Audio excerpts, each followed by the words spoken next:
Let me make sure you can hear us. Or me, because Aunt is out of the room.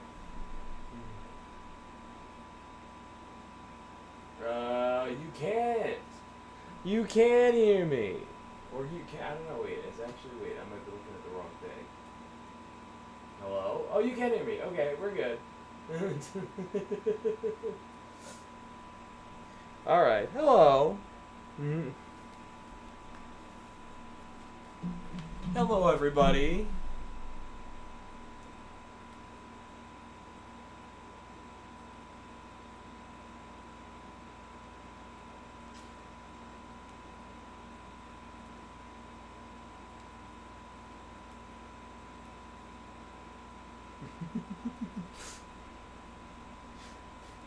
I've taken matters into my own hands. The GCN is mine.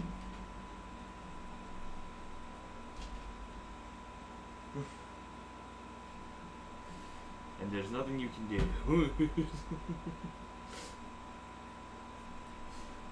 How's everybody doing?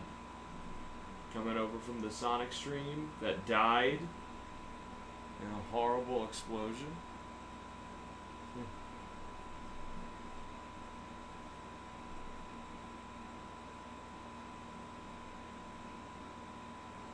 Probably turn off the AC. Ah! Or at least set it to not be that.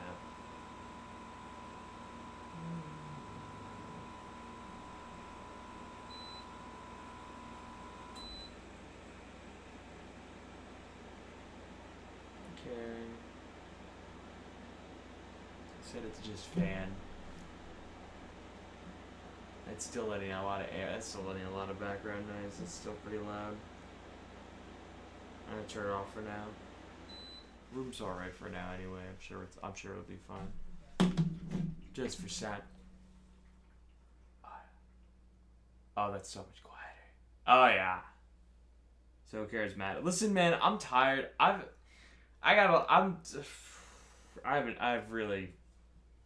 really been out of it today. Probably because I was up really late this night trying to get a Switch 2. And we got him. It was a fun time. We commandeered a bench. Because we didn't bring chairs. Not that we really had the space to do so, but we did. We commandeered a bench that we saw in the corner of this like lawn space between stores. We just went, oh, it's ours now. That was fun. Yeah. Expect Switch 2 streams at some point. Because we got them. Maybe we'll finally stream Wind Waker.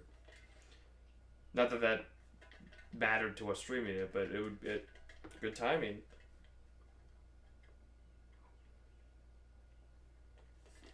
Ah.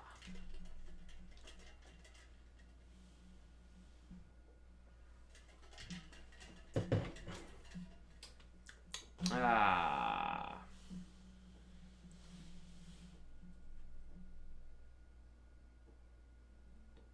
We sit and move. Oh, my hair. The back of my hair is really sticking. I did not know that until I saw that on the stream.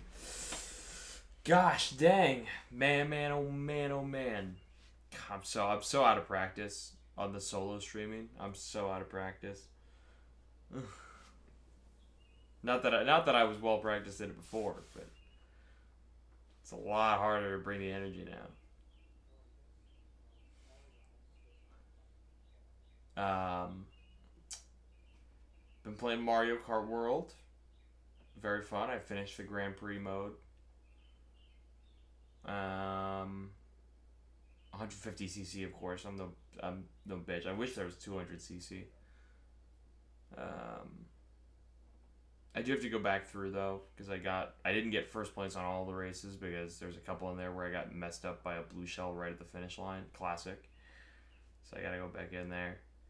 But yeah, Mario Kart World's really fun. Hey Brandon, what's up? What's up, Brandon? Tony was taking a call right now, so he is not in the room. So we're just kind of vibing for a bit before we kick off some FF16. We Oh, what was I gonna say? We. Mario Kart. Yeah, I unlocked Daisy and immediately didn't play a single other character. It's just Daisy. I think the first character I played as in Grand Prix mode though was the Penguin. I was like, I played as a little penguin dude. That was fun. But I'm excited for what's to come for the Switch 2. I'm excited for DK. The new DK game is going to be really good. Right now, that's kind of the only Switch 2 game. Well, of course, Prime 4, but I have to finish Prime 1 and then 2 and then... And it's like, I gotta catch up before I can be really excited for Prime 4. But, like, I'm excited for the potential games to come to the Switch 2. That's for sure. I really would love a new Toon Link game. Oh my god, give me a new Toon Link game. I go crazy for that. Kirby Air Riders. Yeah, like, I'm so happy I was able to get my hands on a Switch 2 last night. Because, like, the FOMO would have killed me. Would have had to hear all my friends be like, oh, Mario Kart, oh. And I'd be like, That would have been really upsetting.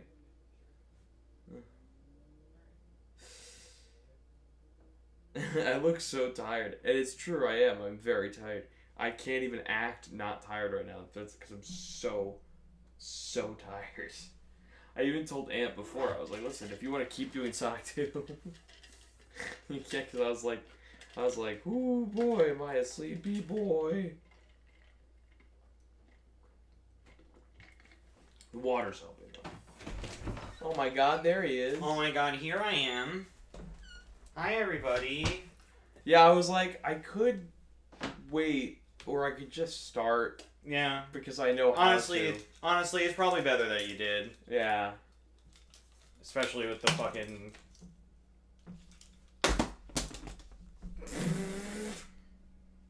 So aggressive. Had enough. Yeah, I didn't really know. I turned it down to fan mode, and then I was like, yeah, it's still a little loud, so I don't care about the loud. It's hot in here. Okay. And it will get hot in here. And that's probably yeah, why the... Look at Clive. Whoa. Fucking going to Tesco's, eh? Yeah. Hello, everybody. Thank you, Desire Studios, for following us. I don't know if you're still here. Capri, always good to have you. Who's Capri? And Jordan, telling us we're late as always. God, I'll never get over that. It is one of the funniest things to ever happen on the podcast. I couldn't have scripted it better. Who's Capri?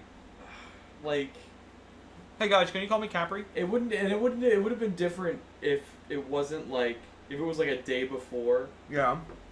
If I was here. I am here. Yeah, if it was like the day before, as like an asterisk, I would have been like, oh, I understand. They probably, it's yesterday, whatever. Yeah, it was literally right before we were recording It was. the pod. It's crazy. It was, and the fact, and also like we definitely like did call him Capri. Like We did. No, you and me. Throughout the podcast, Yeah. like before they even questioned it. Yeah. And they didn't say anything, and then just that. Liz, I just gave up after that. Listen, man, it's fine. It was funny. It was very funny. Honestly, I'm glad that we tried because it was funnier that we tried. Legitimately. I gotta go see the boo-boo doctor. Well, first you gotta talk to this guy. Hi, this guy. Yeah. What bad news? Who? I didn't get a Switch 2. Oh. Oh. Dude, How long did you wait? I was talking about how we commandeered a bench. Yeah. That was great. It was like, oh, we should have brought chairs. Oh, hey, a picnic table. I told Kevin I was glad that he came, and I'm actually glad he decided to get one. Yeah. It would have felt really weird if he was just like. I'm happy. I appreciated the element of deciding to drop us off and pick us up at first, but then I'm like more happy that he decided to get something out of the whole thing. Yeah, instead of just waiting there and for nothing. Or not even waiting. Like instead of just dropping us there. He's gonna just drop us off and pick us up, which is fine. But like, I'm glad that he ended up deciding to hang and stuff. Yeah, it was Good great. time. I enjoyed hanging with Vinny the whole time. It was great. Sweet. Vinny provided very good entertainment, like when he ate Kevin's nose.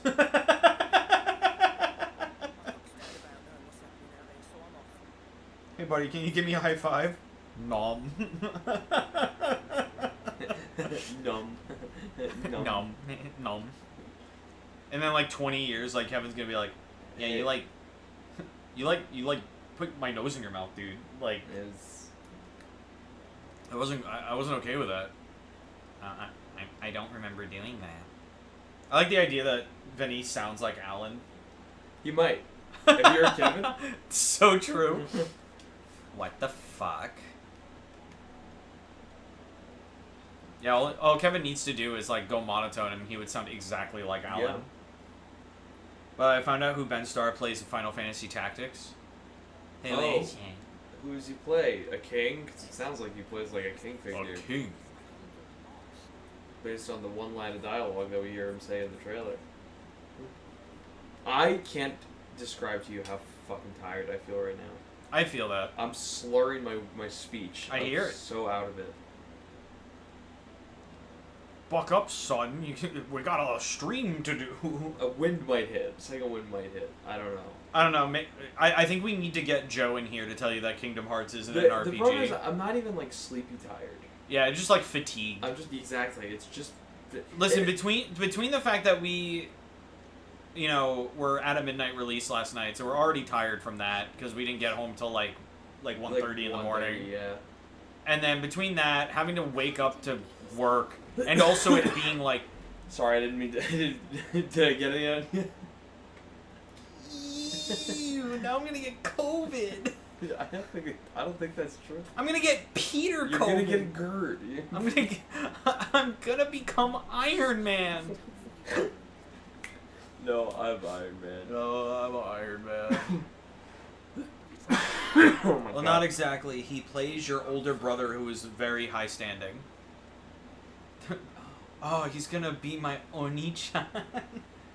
Oni-chan fucking Ben Starr. Oh, Step Oni, what are you doing? What am I doing? Where am I going? I need to go down. Yeah, between that and it being like fucking 90 degrees outside today. You know what it is? It's also like, God forbid, like, apparently, like, post-surgery fatigue can hit for, like, up to, like, a month after the surgery. So I've been getting that every now and then, and it honestly could have compounded for all I know.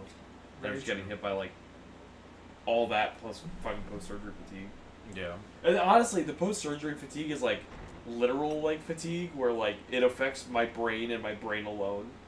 You know what I mean? We're like, oh no, he's retarded now. When you're tired and you're like exhausted from a day or something. I'm so lost.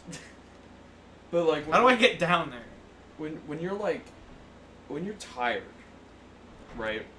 You feel a little sluggish, but mostly it's like throughout your body, very much well spread out. You're like, I just want to do anything. Yeah. But like proper fatigue, like the post-surgery shit that I get every now and then, it's like, it's all in my head. I get like so foggy headed. Yeah. It's like the drunken brain lag without drunk.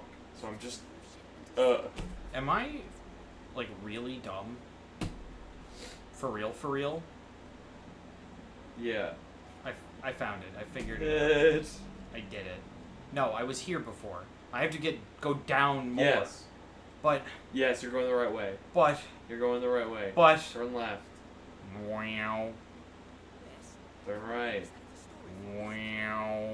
Stairs. The stairs. You're going to mid. I think she's pretty high tier. Actually, you're not going to mid. You're going to assisted to mid. Oh, Wayne. Oh, Wayne. That's why I took off today. Honestly, I wouldn't have minded the staying up that late. I stayed up that late naturally. Yeah. On a work night. Like, that's not, like, I've been in bed, like, whatever, like 1:30. I think it's just today. But it's also like, well, it's everything, plus, like, specifically, I was out. We were out, I was talking to people, we were all talking for a while, we stood there, I had to interact to buy this, like, there was... We were goofing, we were gaffing, we were guffawing. I used energy up until the point of getting home and having to go. I honestly didn't fall asleep until 2. Me too. Because it took me a bit. I had so much energy. And it wasn't even like, I didn't have enough energy to sit there and do all the setup of the Switch. But I had enough energy that I was like, I'm not falling asleep right this second. Yeah. And I just sat there looking at my phone and stuff before I fell asleep. That being said, I did sleep like a baby. Though, Let me tell you, it being 90 degrees outside, and not having that air conditioner in here, made me want to legitimately kill myself. Yeah. That's what I had to deal with all day today. That was put in during the last stream. Oh. So I was literally sweltering and nauseous all day. It's crazy. Yeah, you know what's funny? I think my AC's off right now, because I just turned it off. But my room will probably be fine. Because it's dark now, so even if it is still warm, it's not nearly as hot as it was earlier.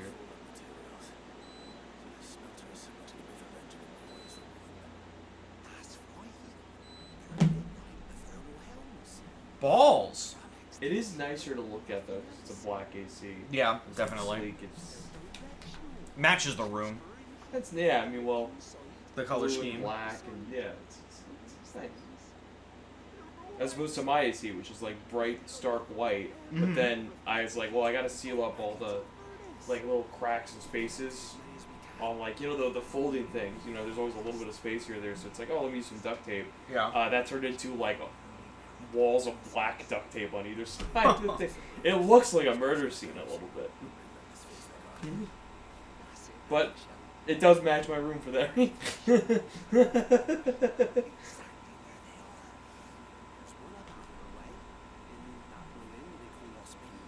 I think I'm just trying to feel better from like the post-eating like GERD Chinese? shit. Yeah. Dude, the Chinese are trying to kill you.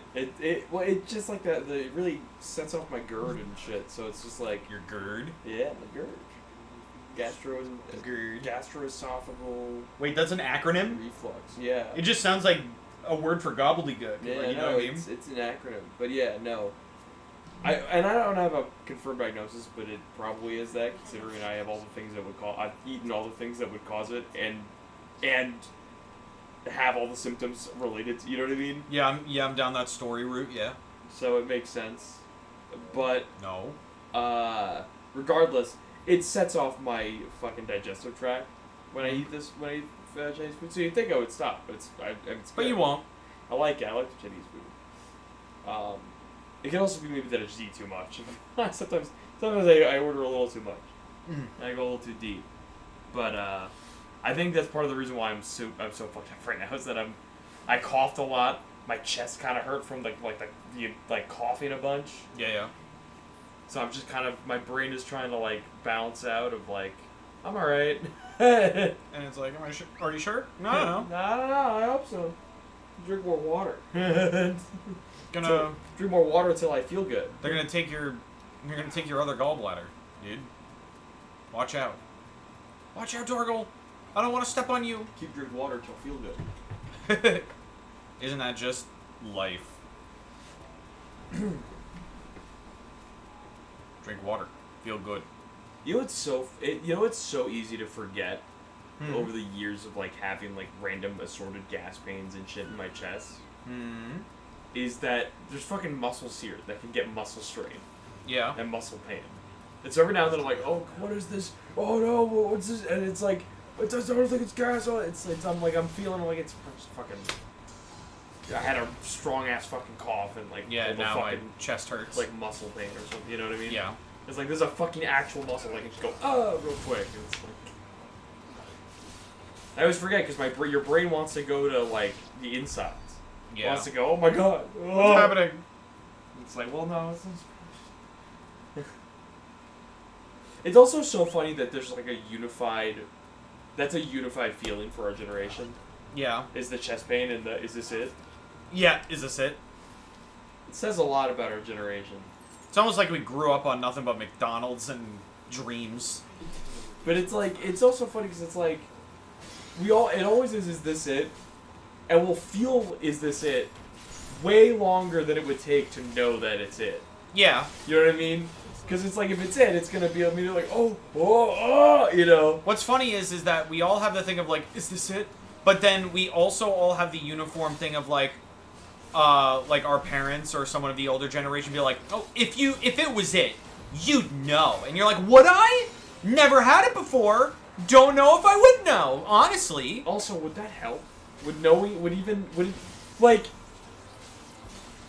What, like, what's the... Yeah, what's the rhetoric you're trying to, like... What's the play-by-play if I somehow, like, I think this is a heart attack? I think you'd know. So, what you're saying is that if I'm gonna have a heart attack and I would know, I'd be like, I'm dying! Like, what's the level? It's just so, like, it's just like, I guess sure, but, like, I don't want to. Yeah. I think the fear comes from... The fear doesn't come from the thing. The fear of is this it comes from, like, what do I do? Yeah. You know what I mean? What now? It's not even a matter of, is this it, am I dying? It's, is this it, how do I not? You know? Because it's like, how quickly do I have to act? Yeah. It's hard to say, because my only experience with heart attacks is TV.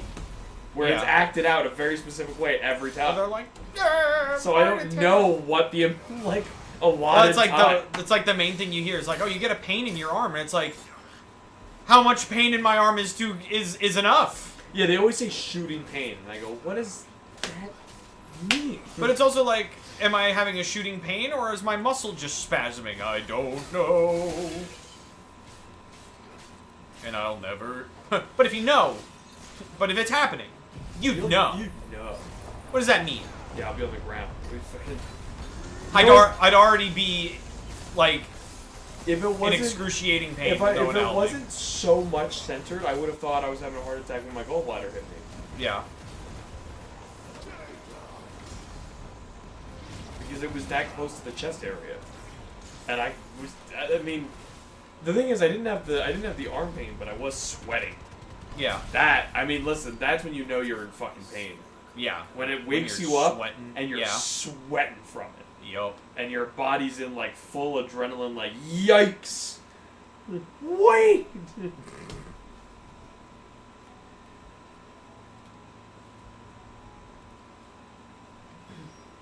Thank you.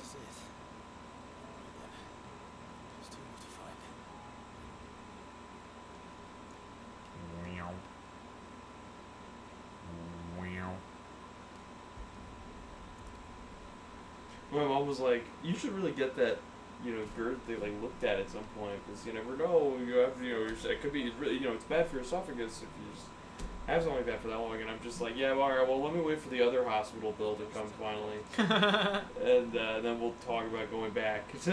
Yeah. Do you want to spend thousands of dollars to be told that it might be nothing? Yeah, like, well, it's like, I can guarantee if I went to a GI, they'd tell me, it's like they would tell me that there's something that they can that I need something for. Like, it's definitely, I've had this interaction in my body for so long. Yeah. That, like, it's either something or it's just my diet. Just my diet. It could be that. You know what I mean? It could just be my diet. They'll be like, you're gonna have to break up with. But at the same time, I've had this bodily interaction with so many foods. Yeah. That also shouldn't trigger it. You know what I mean? It's like, so it's got to be more than something. So either way, like, I know that if I went to the right specialty doctor, I'll find out. But it's like, again, I gotta wait for one bill to come in, and then it's like one bill at a time. Then I can figure out my allotted money to put through to another thing. I feel that. It's just like I'm like, if I can eventually go to sleep and get 8 hours of sleep and then wake up and function, I'm good. How many times am I gonna hit the screenshot button instead of the? You know how many times I entered photo mode in Mario Kart today? Oh yeah. Just because I think it's on one of the face buttons. Oh, that's lame. I think, because I was like, it could be on minus, and I pressed minus, but I don't think I randomly pressed the minus button. Let me tell you, a lot of a friend group, it's like, oh, I already have the Switch 1 Pro controller. Yeah. I don't need the new one. The one works. Is the Switch 2 Pro controller pretty sweet? Just a new controller. It just feels good. It just feels good. I mean, my Switch 1 controller, I got my Pro controller like in year 1 of the Switch, pretty much. Mm-hmm. Maybe year 2. Yeah. Like, it's old. Like, even if I dusted that shit clean, it's 8. I've used it for a while. Old. Well, like, the sticks are, like, weaker a bit, So, like, having a new controller in hand, like, oh. Feels good. And also, I don't know, You got to do it. I did it because I saw it online recently, and I was like, that's weird. But then I went, but I kind of get it. So I'm playing on the Switch. I take it in tablet mode, playing the Welcome Tour, and I hear the fan going, and I just go. Just sniff the fan while it's going. It's pretty good. What do you mean? It's pretty good, dude. It's like, you know the people that talk about like the new shoebox smell. Yeah. You know, the fresh DVD, like opening a like new new DVD. book smell. Yeah, exactly. Yeah. It's the same thing. It's that. I wouldn't have thought to do it. It's that out of factory plastic getting warmed up a bit by the fan. Yeah. Oh. Before any dust is in there, before just. You gotta try it. I'll keep it in mind. Maybe that's what. Maybe that's what's killing me right now. Maybe I'm dying from the toxic fumes and the microplastics. Yeah.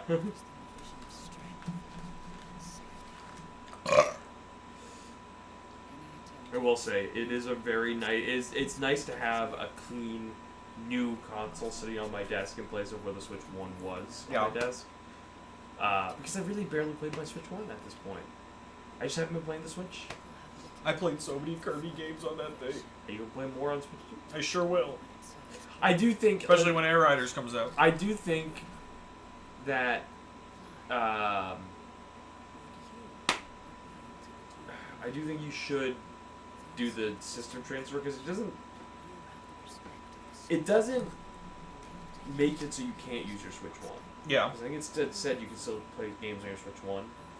So you can still use the Switch 1 if you need to, but I think because of the fact that if you want to later, you have to factory reset the Switch 2. Yeah. It's just less problematic. I just don't think I'd want to later. And it's so quick. Okay. It just like next to it and then it goes. No, because the thing with me is that I could also mod my Switch. Are you saying doing this something illegal? No. Oh, okay. You think Nintendo's watching? Yes. Mr. Miyamoto? Mr. Bowser? Mr. Bowser. Yeah. Yeah. No, not you. Doug. Doug. Patty. No. No. Doug Bowser. I like that. I've sifted that character down to where he comes on screen. Patty. Patty mayonnaise. No, Doug Bowser. Princess Mayonnaise. Ooh. You know what? I keep hitting it, I might as well. Dude. I'm pretty sure you just took a picture of probably one of the most uninteresting shot in a beautiful game. Yeah. Like, you found like the one spot that's like, what? It's like, wow, this is just gray. Hope you like gray. You can't say that to me. You just said halt. Who do you think you are? Unhand him. Who do you think you are? Now I'm just thinking of someone being like, hey, what the fuck? Who gave you the right? That could have been me when I was crossing the street yesterday. Halt! Switch. Switch to bye. What the fuck? Hey! Froggy, I'm coming! I wouldn't mess with you if you said that to me. Yeah. There's like a threshold of mental illness that you're just not ready for. It's like, I'm going away. I'm turning away from that. He can deal with that on his own.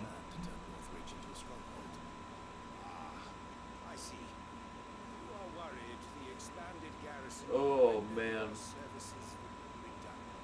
I will say, while in terms of gameplay, that Digimon Time Stranger trailer didn't show a lot of actual gameplay. Yeah. It didn't really show much of the actual, like, fighting and stuff like that. I am happy we got a release date. Yes. I was like, fucking. I'm happy that, like, God. I'm pretty sure, like, everything had a release date. Almost, yeah. Like, almost everything had a release date in that state of play. Dude, I'm thinking, like, how's the Summer Games Fest gonna compete gotta bring the Kingdom Hearts 4 trailer. It has to. Like, that's the only It has way, to be bro. the Kingdom Hearts 4 trailer.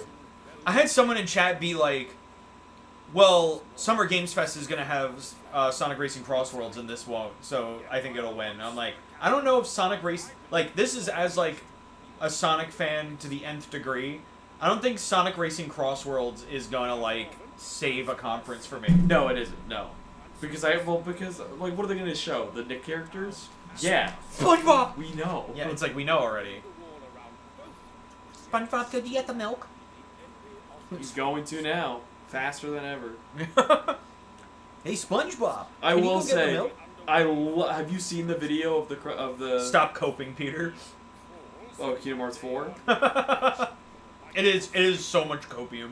It is, but at the same time, like I said, those screenshots imply a trailer build. Yeah, the clown makeup. Listen, it's all copium and clowning until the trailer comes out. So true. Like It's literally, like, what else am I gonna do? Yeah. Be like, we're never getting a trailer? No, at some point, like they just put out a thing saying they're still working on it, so it's not gone. Yeah. Like, No, it's just funny, and like, in the best timeline, right? I want you to have that situation of like, I fucking told you, and I'm like, Listen, yes, because now we have the Kingdom Hearts at the 4 end of the day, I've played these games before. I've been around this block multiple times. I don't give a shit about all the running gags of the clown. I play into it. Every comment I had about KH4 during the State of Play stream, you put the clown. Yeah, and I'm like, it's all this until it happens. Yeah. Like, yep. It could literally happen. It could drop a trailer. They could drop a surprise trailer tomorrow, and today you'd still be saying I'm clowning Ecobia. Yeah. It doesn't. It changes nothing. Wow, they showed 2 more seconds of the same trailer. They could drop a trailer, and the next day I'd be like, can't wait for whatever the next one is. Oh, it's copium. And it's like, it just happens. Yeah, in like 8 years. It's like, the bit goes on. Like, I will say, it is now fascinating to now be waiting for a Kingdom Hearts game in anticipation. Yeah. Because I haven't had that before now. Now you're one of us. Yeah. Forever waiting. Yeah. For the next Kingdom Hearts thing. Yeah, we're all Terra. We're all Lingering Will sitting there. Xehanort? No. It's a little dust, a fucking tumbleweed. Xehanort. Shit. Xehanort is a rat. Wait, hold on. What color are his eyes? Kid with spiky hair goes up. Xehanort. Fuck it, you'll do. Okay. Did he say come guardian yet? Did he call my name? Come guard? Dude, just use the move. You have the move. Just, dude. But yeah, I think we're closer to a trailer than we've ever been for Gamers Work. Because those screenshots imply a trailer build. That's how time works. Like there's a No, I'm build, just kidding. there's a build ready. Yeah. Somewhere in the deck. There's something going on. Because like when they showed that initial announcement trailer, I mean that was clearly the Forest of Endor. That was clearly Star Wars world. Yeah. I saw the ATST foot. You cannot hide it from me. Yeah, I mean, and I love seeing shit lately being like, guys, I think we might be getting a Star Wars world. It's like, yeah, we know. Well, I think what's already. funny is that like some people, I mean, even my brother is just like, well, we assume it's an ATST foot. I watched the trailer back recently, and I'm like, that's an ATST foot. It just There's is. no fucking there's everything about it's not even blurry enough to be like that might just be a weird rock. That is a foot of an ATST. It's actually an ATHT, like for AT Heartless T. It's made by Xehanort. That would be a wild fucking thing. It's not like I honestly, it's not like Nomura hasn't I'd done be anything very like that interested before. to see the Heartless that they put in a Star Wars world. Would they just be like, stormtroopers? yeah, I was gonna say, are they just stormtroopers? But that sounds awesome. Yeah. Like possessed stormtroopers. What's your Can they hit now? Yeah. Can they aim? What is your opinion though about Marvel? I don't want it. You don't want it? No, because I don't really want Star Wars that much either. Yeah. But I think if they play Star Wars right and they keep it locked to, like if it's Endor, right, you keep it to the end of Episode 6. There's one specific battle moment. Great. But Marvel has the issue where it takes place. Okay, let's keep it to New York City, right? Yeah. Everyone's still there. It's Marvel.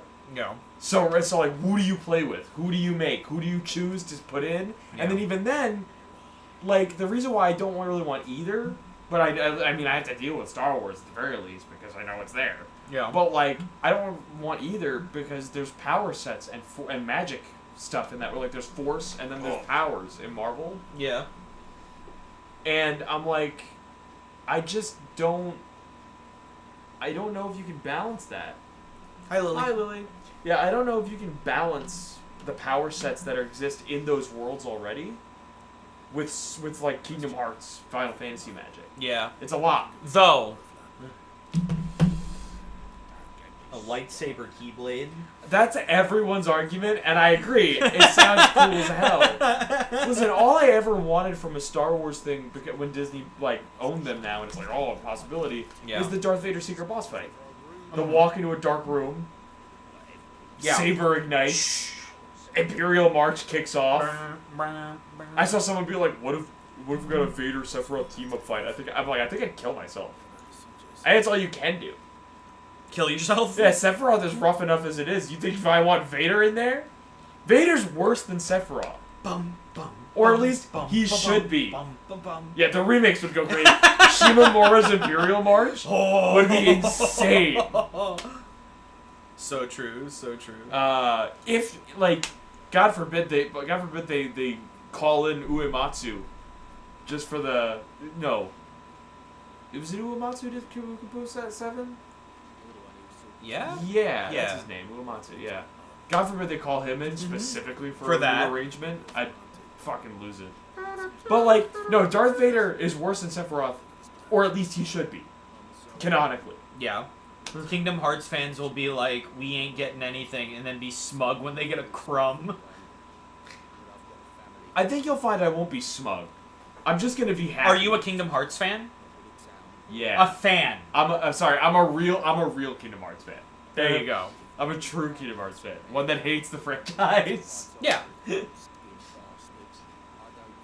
would actually freak out and me making it. Dude, Kingdom Hearts 4.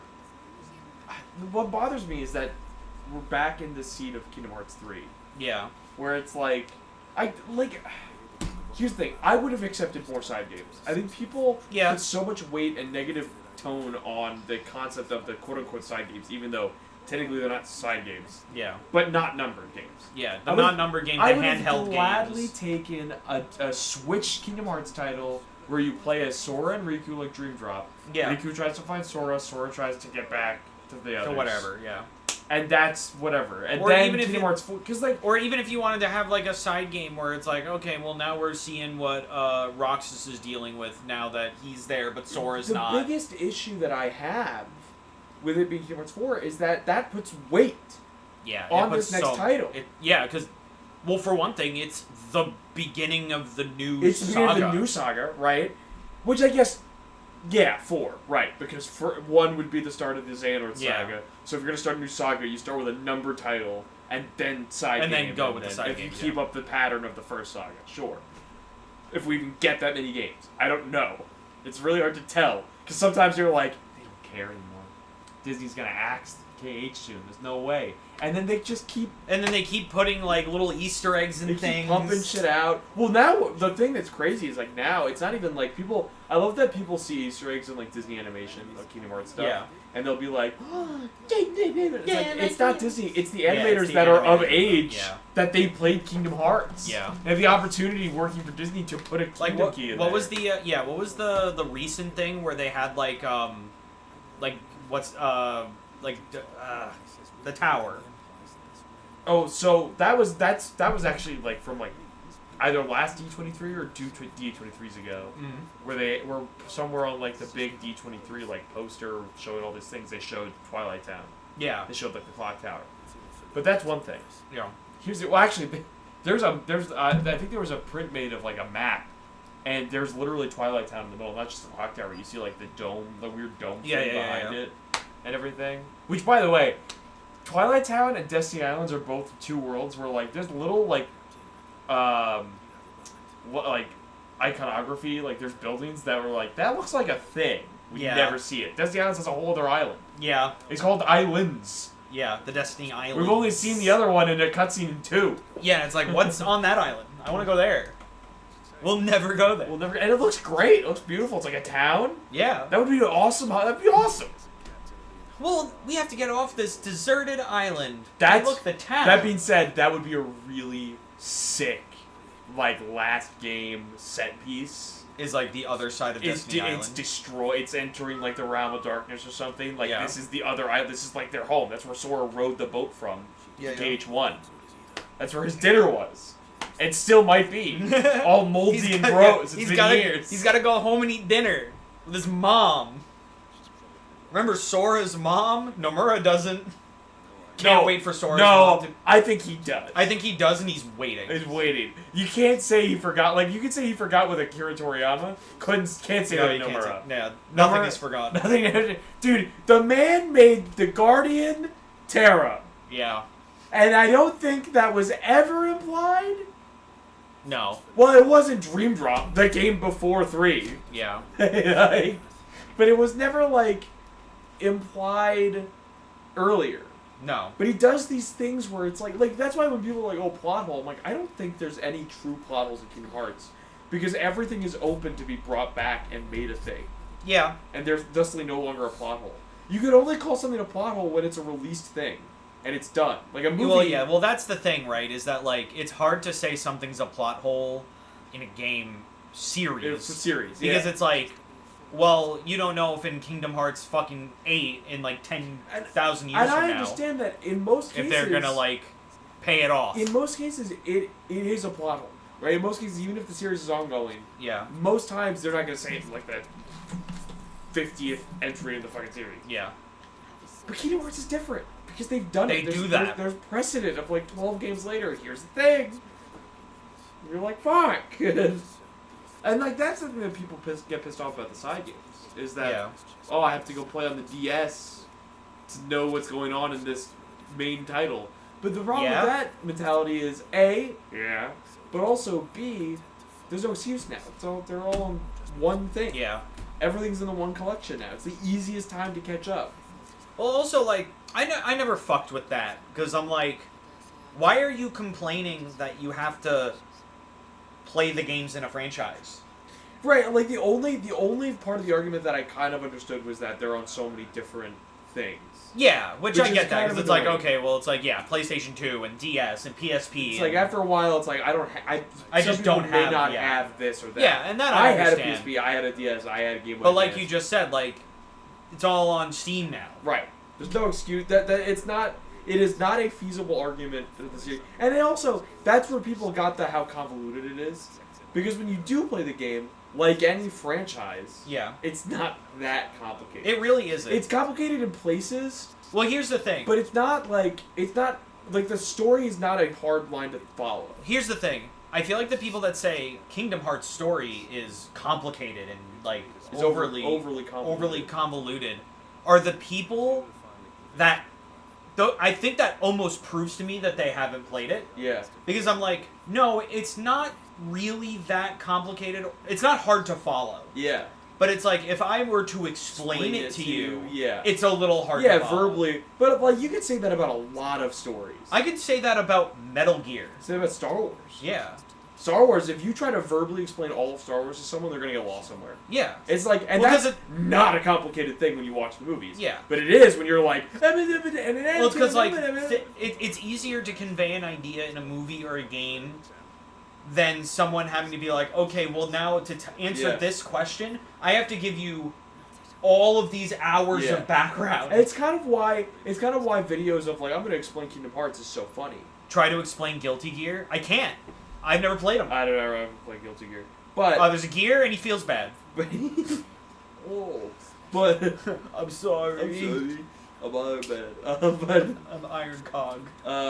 But yeah, like it's why those videos of like, I'm gonna explain Kingdom Hearts to you are funny. Yeah. Because because when you hear someone trying to be like, now I have to explain nobody. So the thing that and again, it's like from the inside, it's very funny. Yeah. From having played the games, I'm like, yeah, now I explained this. Yeah. And, like, you have funny things like I'm already half Xehanort. Or you have, like, the funny thing of being like, how come the Heartless are called Heartless when they are Hearts? And how come the Nobodies are called Nobodies if they're bodies? Then you have, like, but then when you play the game, that kind of makes sense because you kind of understand the philosophy behind their naming. Where it's like, the reason why they're called Heartless, even though they have hearts, is because they stole those. Yeah. They stole the hearts. Because they're darkness, they do not have hearts, so they steal them. Nobodies are similarly, they lost hearts. They are inherently no bodies because whatever. Anyway, they're vessels. Yeah. So it's like with Kingdom Hearts Guilty Gear, it's kind of hard to explain everything. The thing that kills me is that then you have lines like, "Who am I gonna have ice cream with?"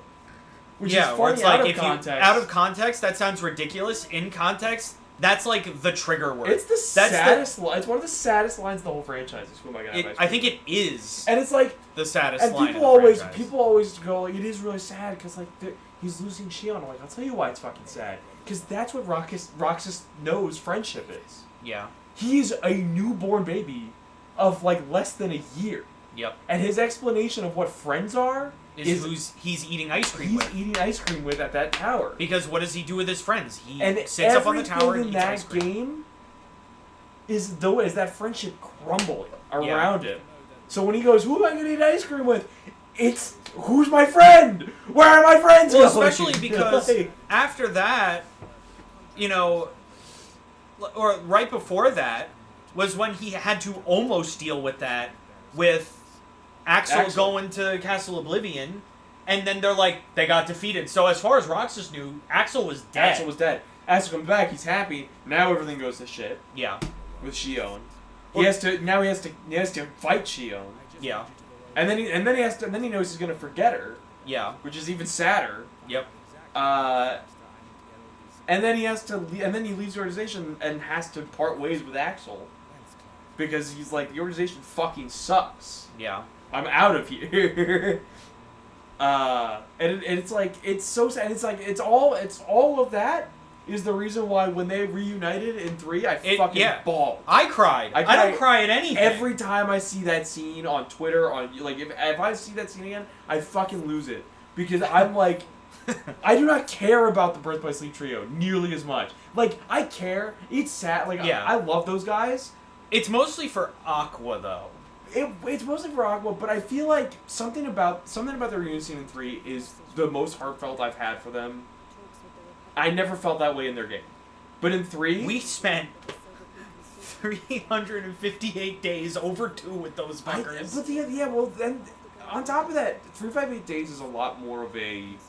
Like, that is the most... Of all the Kingdom Hearts games, that is the most day-in-the-life game. Yeah. It's literally like... It's just day in the life of being in the org. Wake up and go in, and here's your assignment, and and that's it. And alongside that is all this fucking... And what I also really... And, like, this is why I'm glad that you had me play it, not just watch it. Yeah. Even though everyone else that I talked to about Kingdom Hearts was like, you played it, but it's such a boring and tedious game. I'm like, what I really like about Days, more than most people I feel like appreciate, it's the only game in the franchise where you get to just, like...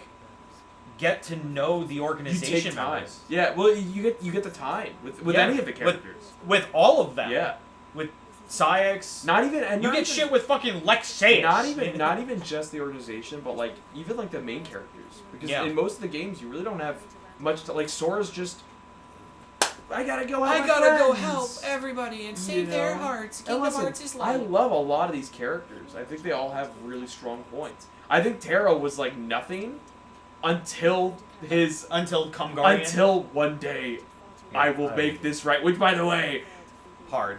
I apologize to all the hate that I said to Terra because that scene is awesome. The ripping of the bandage and just one day I will, and I was like, oh! All of the time that we kept making the joke of like, all right, your paycheck's in the mail, or like, all right, where's the acting? Yeah. He saved it for that moment. Because the best part is, that's still a very dry, like, line delivery, but that's the delivery it was needed. Yeah. Because it's this, the part that sells that shot, is the rip the bandage, and then the... Yeah. Before he speaks. Yeah. That, like, breath of... Yeah. yeah, now's the time. Which I was like, listen, you can say what you will about the pacing of 3, and that it all just kind of backloads itself. Again, I don't... Every Kingdom Hearts game is like that. I know. Why are people surprised? I will say, listen. The Disney worlds don't matter. Yeah! They never did! It's a give and a take, because they don't matter, like, they don't matter, but there is story influence in them, but that story influence is still in 3. People just don't want to acknowledge it because Let It Go's in Frozen World. But, like... Frozen's kind of the weakest link of the whole bunch. Yeah. It's the worst world in the game, rest of the worlds, like, Sora really I could not tell you what Sora learned from Frozen. But I could tell you what Sora learned from the other worlds. Yeah. And they had, like, the one that I think has... ironically, the Pixar movies really have the most. Because... Yeah, so true. The Toy Story world is young Xehanort basically showing Sora that, like, you know, we can put... darkness in anything. Yeah. And Monsters Inc. is Vanitas being like... I think Monsters Inc. is one of my favorite because Vanitas comes in and says, I'm going to use, unversed or negative emotions, so I'm making scream energy again. Yeah. Which I'm like, That's, yeah! Sure. It also gave us Yeetus Vanitas. So. It did give us Yeetus Vanitas. Oh, what a fucking... All those years of watching Monsters Inc. going, what if they, like... through a door within a door and shit. And they just do it. did it, and Kingdom Hearts like, yes! I will say, I think that's the one plot thread that I think needs to continue, is just Vanitas. Vanitas is cool. It feels like they're almost setting up maybe a redemption. They're trying, but the problem, the thing about Vanitas is, I don't want a redemption. Yeah, no. Because I think I really like, alright, I am of two minds with Vanitas. Yeah. Because on one hand, like, he's kind of cool. He's got a depth that he feels like he shouldn't have, but it's something there. Mostly from the relationship with Ventus. Yeah. But I also, it's so funny that he's like, I am darkness. And it's like, that is the most hot topic ass. What's funny, though, is I kinda think he is. Well, he is. Well, no, well, he is literally. Well, what I mean is, do you remember in Union Cross? Yeah, no, he is. That's what he is. That's literally what he is. Yeah. But I just think that, like, Vanitas is that character where it's like, he has a thing to him that is interesting. Yeah. But they just haven't done it can be enough. Executed so poorly if done wrong. You know what I mean? Then also, it's like, we just have not gotten there with if they Vanitas don't give yet. it the right amount of care, it's just going to be cringe. I also don't, with other, like, fan theory stuff, too, I do not believe Nomura for a second when he says that driver is not Luxord. I don't either. I don't think he sounds like Luxord and he looks like Luxord. Yeah. Do you want to know why I think he said it's not him? Yeah. Because it's not him. It's his somebody. That's what a lot of people have been saying. Either that, or he's gonna pull some shit in 4 that there's going to be alternate versions of people in the unfiction. He could. That's not. He could pull some shit. I just heard Clive go, fuck. Hell yeah. He's so real for that. Just like me. Like he actually just got bit by a fucking wolf. He's just like me for real.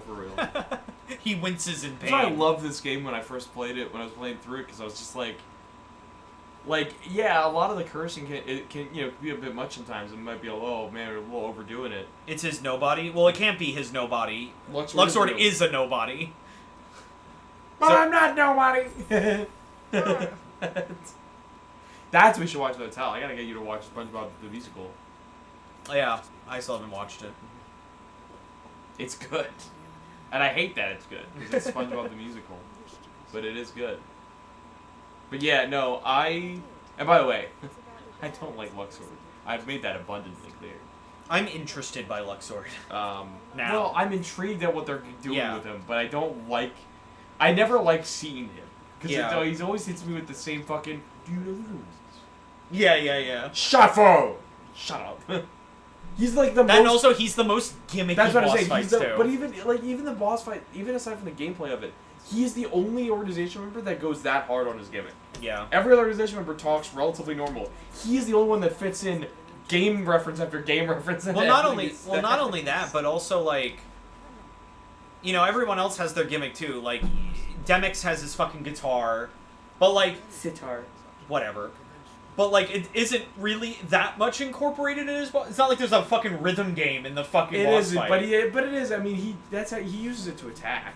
Yeah, but like, and he has the whole fucking those reaction command where it's like. Where's the song? What do I do? What do I do with myself? Where's the song? Ow. My spine. My spine's better. Don't worry, I got it. Your spine hurts? Boo don't like that! Why my eyes? Like, I get it was for the reference, but like...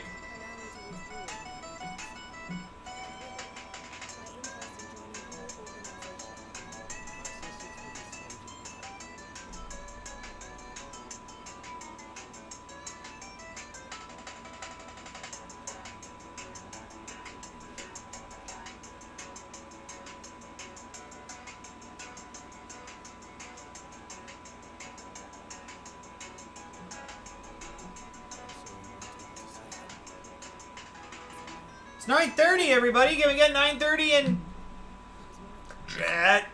No, it wasn't as powerful as I thought it was going to be. I know we talked about it before. But we talked about that Boo scene again real quick because Of Majin Buu literally healing a kid's eyes. I just love that scene so much because it's like, why?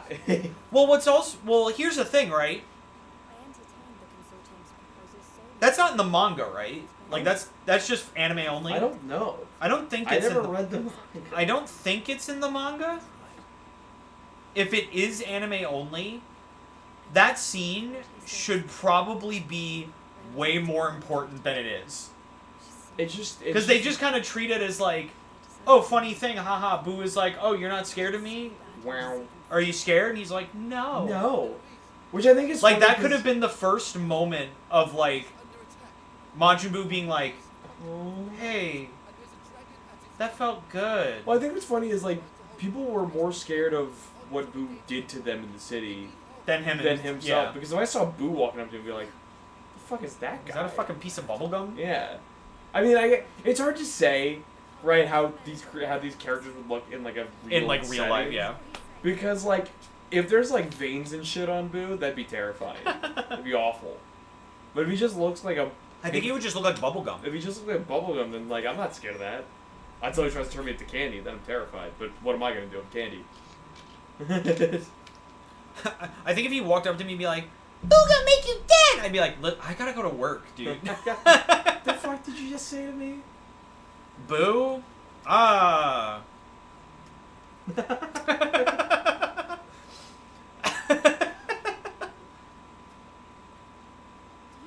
That's when you hit him with the millennial gene. The Boo gonna make you dead. Finally. What? Gone.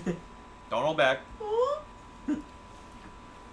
Oh, so I told you before I made the shot list for update day. Yeah. It's gonna be... There's so many shots that we have to do. I think there's like 28. Just for that short 2-minute segment. And I'm loving the fact that we're gonna have to have like one fucking shot of me just being like... And... Donkey Kong Jr. mad! I think or just the short... There's like short clips of just me being like... I think what's so funny... I will not elaborate further as to what update day is. You can get it through context. I think what's so funny is that... Well, I think you can figure. Yeah, no, that's what I'm saying. You can get it through context, Liz. I'm not explaining it. What's funny is that, like, by the time we get it out, it's like... People are going to forget about it. So it's a classic GCN moment, really. Yeah. But it's also, like, the easiest thing we have planned, because it's just, like, the two of us. Yeah, we just need, like, a camera guy, maybe someone on, like, mic. Maybe, or a tripod we just angle. Well, no, because there's a lot of camera movement. Oh, okay. Oh, they're... And, like, zooming. You're right. Wow. Just digital zoom. Fuck the compression. No, that's fine. I'm pretty sure that's what they did. I love... There's one... Like, in the part of this... Because we're trying to do this, like... Yeah. Like, the original... I, like, comb through this fucking, like, shot for shot to see, like, what we're gonna have to put into it. During the scene, or the part of it where, like... Yeah. The guy is, like, explaining it, being like, what if we just, like, took the song? Yeah. There's so many times where it's just like, zoom in, zoom out, zoom in, zoom... The best part, it honestly made me appreciate it more. I think the best part's gonna be is you committing to the, oh, I like it. Oh. We're gonna have a shot of me having a fucking blunt in my mouth, dude. I wish I could just fall down there. Oh, God. It should be like a pretzel stick. That would be funny. Some stupid little... I love it. Literally made me appreciate it more. Oh, I like it. Because everybody loves Wii Shop. Everybody loves the Wii Shopping channel. They look at it every Wednesday. I love everybody loves the Wii Shop channel. That's such a good line, because, like, who's everybody? Yeah. I'm gonna be real with you, dog. I didn't know Wii Shop Wednesday was a thing. I didn't know Wii Shop updated on Wednesday until we watched that skit. I also didn't really frequent the Wii Shop channel until, like, Mega Man 9. Yeah. Like any. And that was just to see when Mega Man 9 was finally up. Yeah, literally. Is it up yet? Is it up yet? Is it up yet? Is it up yet? I didn't even get Sonic on the Wii Shop channel. No, I got Sonic 4 on... Oh, I did get Sonic 4 on the... No. Yeah? You got episode 1 on the Wii Shop channel. I think you got episode 2 on something else. I got episode 2 on Steam. Yeah. I got episode 1 and 2 on PS3. So I was like, Sonic game on the Wii sounds like it sucks. It sucks about anything. Yeah. Joke's on you. Joke's on me. It sucked everywhere.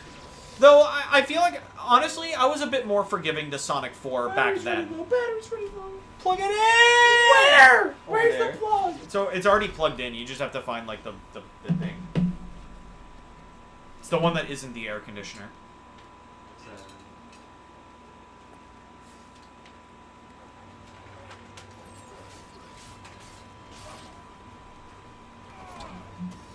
I'll go to front. No! I'll suffocate and die. Good. Oh. Not the Chinese food farts. Yeah.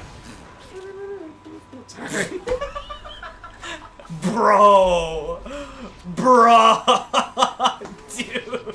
I stand by it. You know what? You know what? Double down.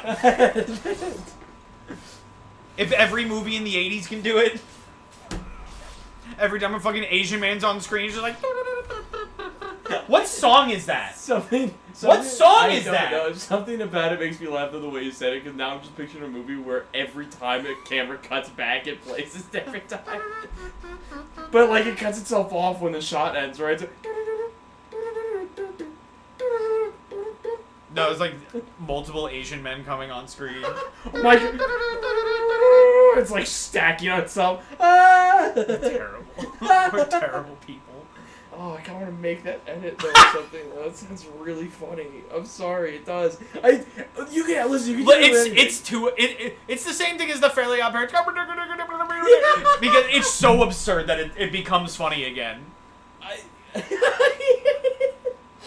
That scene is just such a granulated like this was fine at the time. Nobody thought twice about this. We probably laughed. You sure did. When I was a kid, I probably went, damn, funny man with big nose. Funny man with big nose and... Never mind. Which is even funnier, because we grew up with, like, Aladdin and shit that did not depict people that way in a similar culture. Yeah. But yeah, we're still like, But also, it's just a funny noise. Well, yeah. It's if I went up to a baby, that's well, listen. Kid would laugh. Like that's truly why it's funny. Right. Is because it's just a funny noise. We did not think for even a second back then as children, it's funny because that's what Arabs sound like, you know? Like, no, we didn't even think about that. Yeah. And it's like now, we're still not laughing about it that way. We're just laughing at the fact that they did it. Yeah. Like, it's more like the gall. They had the audacity. Like, that's the shit, like, that's maturity right there. It's like, I'll still laugh at it, but it's a completely different type of laugh. Yeah, it's completely different subtext. It's a, what the fuck? Bruh. What are you doing? Jordan, no, I thought that.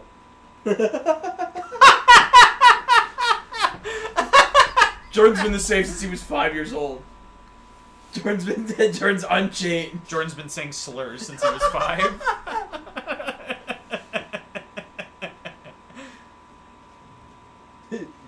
Jordan saying slurs since 94. Sorry. What is that? That reminded me of something.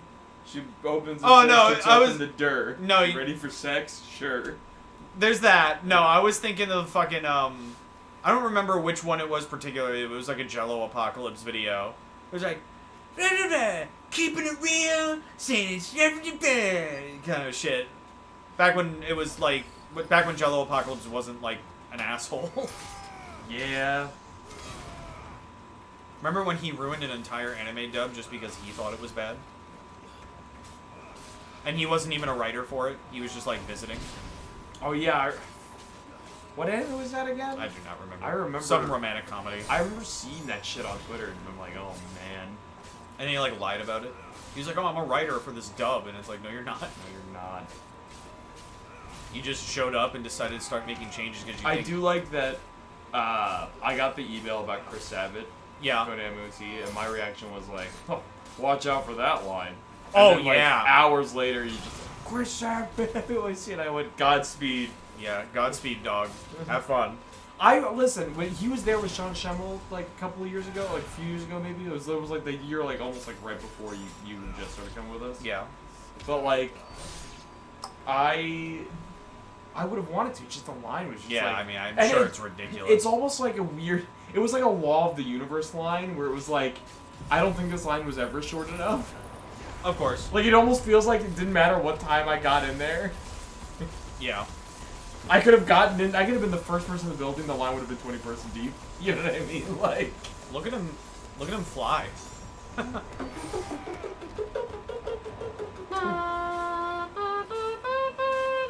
That video of the there's a video. I can't remember what the animal was. There's a video. I know that there's one. I think of like a frog being sent up on a rocket. Yeah. There's another. I think. No, I'm sorry. I just realized something. What? Shouldn't I have ice powers? Did we not put the ice? We did. I don't think it's saved.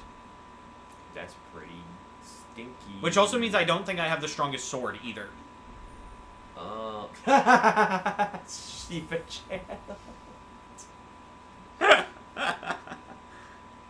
Wait. You also were gonna do mastery for something so that I could still have some abilities. Yeah.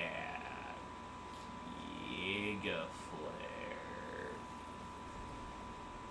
So you could keep that on. That's big boy. Peter, are you talking about Space Comrade? Yes. I forgot Jello Apocalypse did that. I am. Yeah. Dude, he went very quickly from being one of those YouTubers where I was like, oh, they came out with a new video, it's gonna be great, then to just like, wow, you're an asshole. It started. Well, his This is basically stuff started getting a little dry. Well, yeah. Well, because then it's, and even looking back at some of it, it's like, wow, this is not accurate criticism that you're treating like, it's the CinemaSins thing all over fucking again. Yeah. Where it's like, this isn't accurate criticism, which is fine if you're joking, but then you're turning around and saying that it's like real criticism.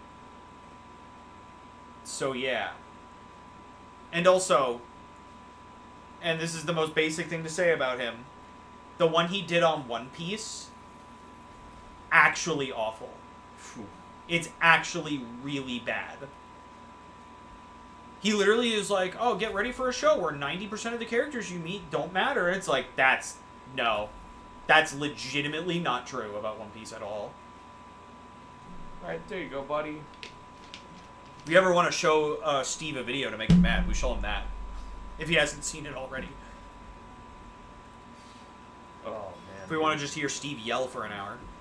That's The 6 next hours. episode of the podcast? Hey, yeah, next episode of the podcast, like, hey, Steve, you want to watch this video? Yeah, Steve's got all sweaty again.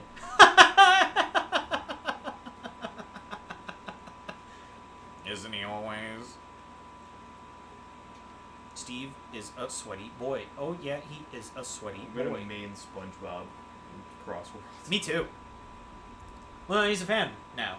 Because he likes the idea of the characters talking to I each other. what which I is like. I amazing. didn't get to say it before. I have you seen the Bikini Bottom stage? It looks cool. It does. It looks cool. I also like the picture that's been going around of Zavok on the paddy wagon. I also like the scaling of the map is really big because I think there's like Squidward's on the map in the Krusty Krab, but he's massive Oh. because the scaling is for like aesthetic theming. Yeah. But it's like a theme park where both Squidward is part of the theme. So Yeah. he's just big. Squidward. Did we get zapped by the Mermaid Man belt? I hope they call also because he also I don't know if you heard that this character also got leaked. Steve is gonna be in it. Yeah, Minecraft Steve. Yeah. I hope they call him Minecraft Steve, not just Steve. Me too. Actually, you know what? For my own personal reasons, I hope they call him Steve, and I'll tell you why. So that I can play as him, and then all Steve hears when we're playing online is like, "Take that, Steve!"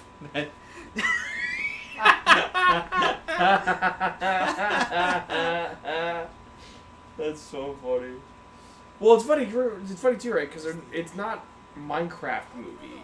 No, it's just I just know. a Minecraft I know it's not collab. just Jack Black. That Would have been wild. Alternate costume. I would have loved the shit out of that. If they made that an alternate costume where it's like you have Blocky Steve and then you hit the X button to Jack Black. Yikes! Whoa! What if it was real? Whoa! I love the one clip that Peyton keeps posting in the Dog Water chat.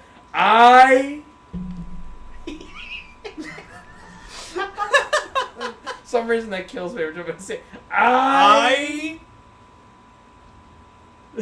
Zoom just keeps going.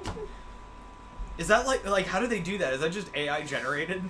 There's a version of it that I've seen Peyton also send where it's like an AI generator where he's like starts throwing up or some shit. But I don't know. It's very you could. There's video editing ways they do that where you just kind of reverse. Yeah. Oh yeah. In a way, and Yeah. then you can just crop the face, right? Yeah. So like, and then you could just digitally zoom right on your own. Or It's not just even, it's so convincing. it's really good. Whatever it is, it's really good, but it's really funny.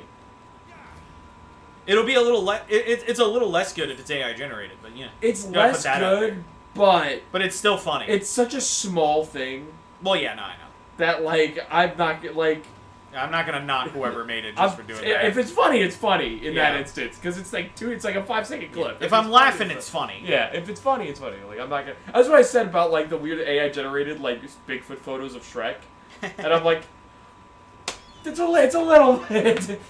Well, I mean, I also like some of like the AI like shit character shit posting videos. Yeah. That's whatever. It's If it's funny, it's funny. Like fucking when Colleen Ballinger shit was coming out, then someone posted like a SpongeBob version. Like shit I laughed. posting in any form is such a low value of art of what's going out. You know what I mean? In Yeah. a way, it's a high value comedically. Yeah. Sure, but it's low value in terms of no what's one's getting being- paid to right. make shit posts. So I'm not really that like off-put by AI generated shit posts because it's like.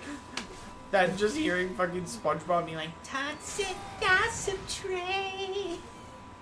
Also, like, when you see a shitpost that isn't AI generated, like a good YouTube, It's better. You know it's better. You know the skill that went into it, and it's better for it. But that doesn't take away from the comedic value of an AI shitpost. Yeah. You know what I mean? Like, the effort put in does not take away from comedic value. Yeah. If a thing is visually funny, I'm going to laugh at it. Yeah. It's just like when Trump posted the AI picture of him as a support. Yeah. That's just, you can't write that. That's just the circumstances around it. That's what I mean. Yeah. It's the image itself is not funny. It's funny because of the fact that it's like, why did you make yourself a? Like what? He's just telling us, bro. He knows. It's just like, how did you self-report? I still can't believe he put out a picture of himself as the Pope like the day after the Pope died. That's actually wild to me. Dude, if you did that on YouTube, you'd be canceled in a day. Yeah. Oh, but suddenly I'm the president and I can do whatever I want. Fucking vote Mr. Beast in for president. You'd be better. That's okay. A fucking snail would be better. Take me to Snurch. Take me to Snurch. I'm snarping your snipe. I can tell you my snins when it's snarping my snipe. I love snins. I love snins, but I think I really like snarping your snipe. The thing that makes that video is that she's so good at singing. She's so good. She's such a good She singer. commits so hard, too. Like, it sounds like a Hosier cover. Yeah. Like, it's such a good voice for it. Take me to Snurch. Snake.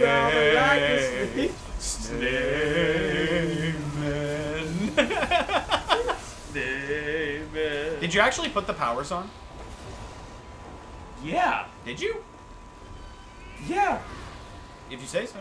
You have to Oh, yes. You have to swap to them to use any of the fucking ice stuff. I thought you put them over the fire. That's why. Yeah, but because I put them on, yeah, you can do the thing that I told you, where if you perfect dodge, it freezes them. Oh yeah. Permafrost. But of course, you have to be on the ice powers for that to work. It's not just on you. Physical attacks only. Can you get down here so that I can stun you?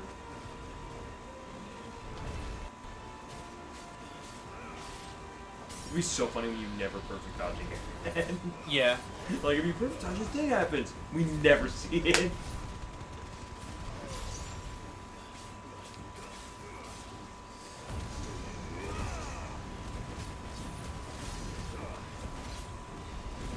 I'm fighting a herring seed. So, how many achievements did you get in Sonic 2? Like 3. Good job. I almost got 4. I caught in and I watched you eat shit from fucking coconut. Yeah. And I thought it was really funny because I watched you in the invincible shield just not kill him.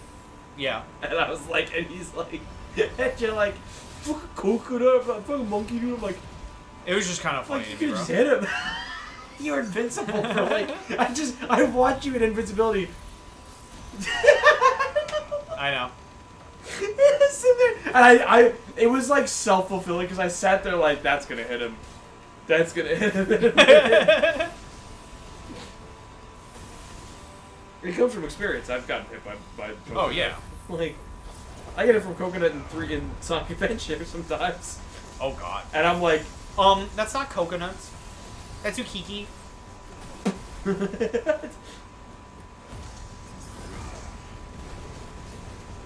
Get your fucking badniks straight. if I'm being honest, I don't pay attention at all to the badniks in it. In Sonic Adventure. I don't either. I just know that one. I like spinners. That's the only other one because that's literally what they do. Yes. He's spinning. Spine. Why'd you switch? Oh, dude. Last night I didn't set up the Switch, but I took it out of the box. I took specifically the Joy-Cons and the Joy-Con grip out so that I could feel Dude, the snap. That fucking melts the fucking stacker bar, dude. What, the Diamond Dust? Yeah. Yeah, Diamond Dust is strong as shit, bro. I love Diamond Dust. Can I tell you, I love Diamond Dust Zone song. Yeah. Specifically from the wakes you up. It scares the shit. It scares the shit. The first time I heard that song wasn't Diamond Dust. I will say it's unfortunate that Sonic has very few songs in its soundtrack on like snow levels that fit winter. Yeah. Like, I will say, the song I have on loop during Sonic songs that I'll play multiple times over like a winter season. Ice Cap from Sonic Advance. Yeah. Holoska, Day and Night. The hub world. Not stage, the hub world, because the hub world's music is fucking... The biggest problem with Sonic Unleashed is that so much of that game can put me to sleep, and not because it's boring, because it's relaxing. Yeah, no, I feel. I enter Spagonia and I'm like, no, Abatos, dude. It's just... Yeah. I've actually gone to sleep. I think there was like a video of like Abatos ambience or whatever. Yeah. And I've just had that on my TV. Well, dude, I think one of the most relaxing songs in that game is fucking...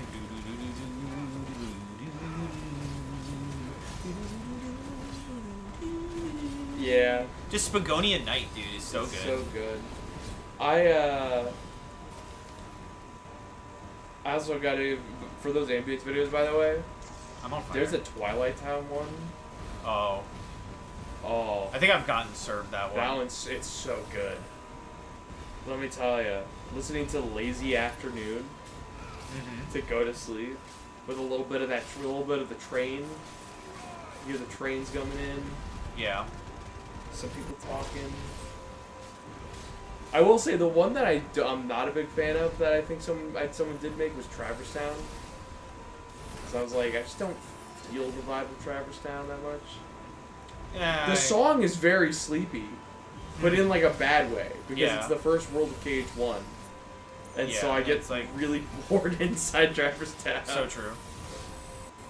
Whereas like Twilight Town just feels like a vibe. Twilight Town is like, it's nice, and I mean, and it's Twilight, right? So it's like honestly it's like the nostalgic time of day. Yeah. It's Twilight Town. It's that like, well, we're at the end of the day. See you later, man. Yeah. You know, it's that like. It's that like it's literal golden hour. It is. It brings out that vibe. It's like, oh god, Twilight Town is this dude. Kingdom Hearts 2 is the peak of the franchise so far. Yeah. And it's for so many reasons beyond. No. Oh. He's a Kashik. Oh no. No. Uh-oh. No. That's her brother, the woman in the town. I hope you've been paying attention. Nope. No! This is a fucked up side quest. You have to kill her brother. I'm sorry, man. Kashik. Oh, well, it's time to die.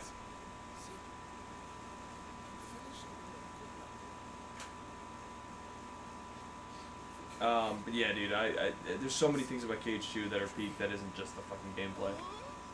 Yeah. Like, they nailed so much shit in that game. This is why when people are like, oh, this game, the Kingdom Hearts 1 needs a remake. I'm like, it does not. Nah. These games still look fucking good. The only thing that doesn't age well in KH1 is Wonderland. The box. Box. And then KH2 does not need any upgrades, really. I think the polygons that you do see are part of the charm. Mm-hmm. Yeah. Yeah, I can feel that. There's something I like a lot about the slightly square fingers. I can't wait for like PS2 aesthetic to become like the new thing. I'm telling you, that trapezoid finger. Yeah, yeah. That like it's almost there. Yeah. But it's not quite. It's almost round. But they had to like increase the size to make it work. Yeah. So it's like they got big hands. Everyone's talking. Big hands and big feet. It's great.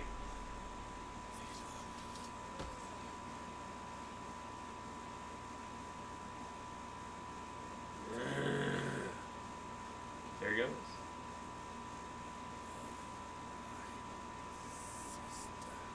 No. No! Theodore, wait. What are you doing, Theodore? No, wait. What about Simon and Alvin? I'm gonna... Is that Brittany? That's one of their names, right? Yes. I don't know the other one's names. Brittany...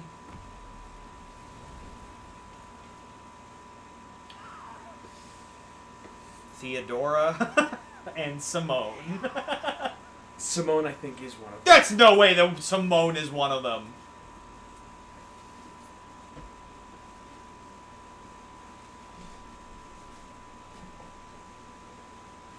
What are the names of the Chipettes? I know one of them's Brittany. That's the main one, right? Is Brittany? I think Tiffany is one of them, I think. Tiffany.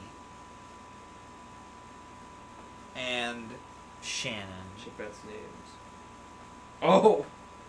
Were we completely wrong? Right about Brittany. Okay, Brittany. Okay. Jeanette Yeah. and Eleanor. Yes! to compound Theodore. Yeah, Eleanor. Okay, yeah. Brittany and Jeanette are way away from Alvin and Simon, though. I don't know. Yeah. Granted, Alvin is just not a name. Even by the time the Chipmunks were, like, big.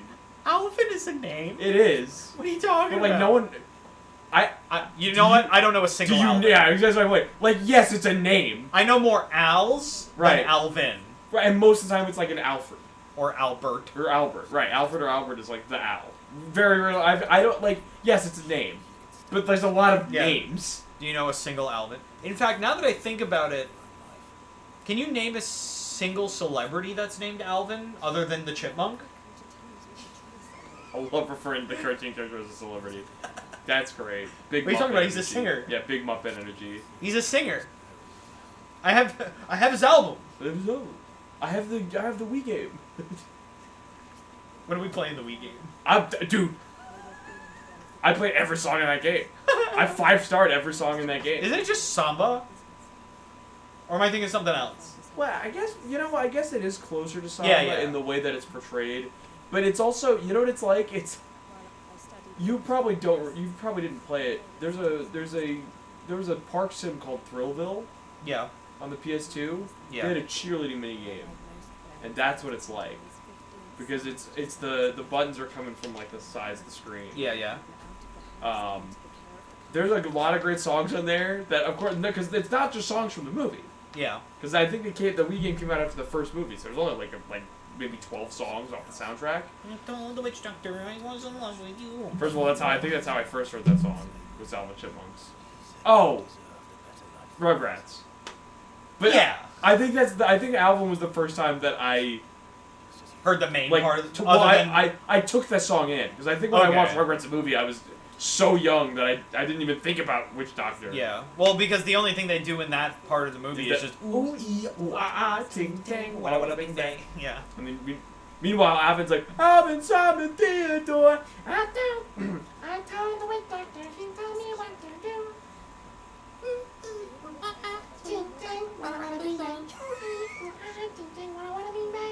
Dude, on a good day, my biggest party trick for the longest time was that I could sing the Christmas song in Chipmunk voice. I don't know if I still can. I think my voice might be absolutely fucking gone, but maybe it's still there. I can still hit high notes. I don't know. Why don't you give us a taste? I don't think I can. Oh, come on, come on.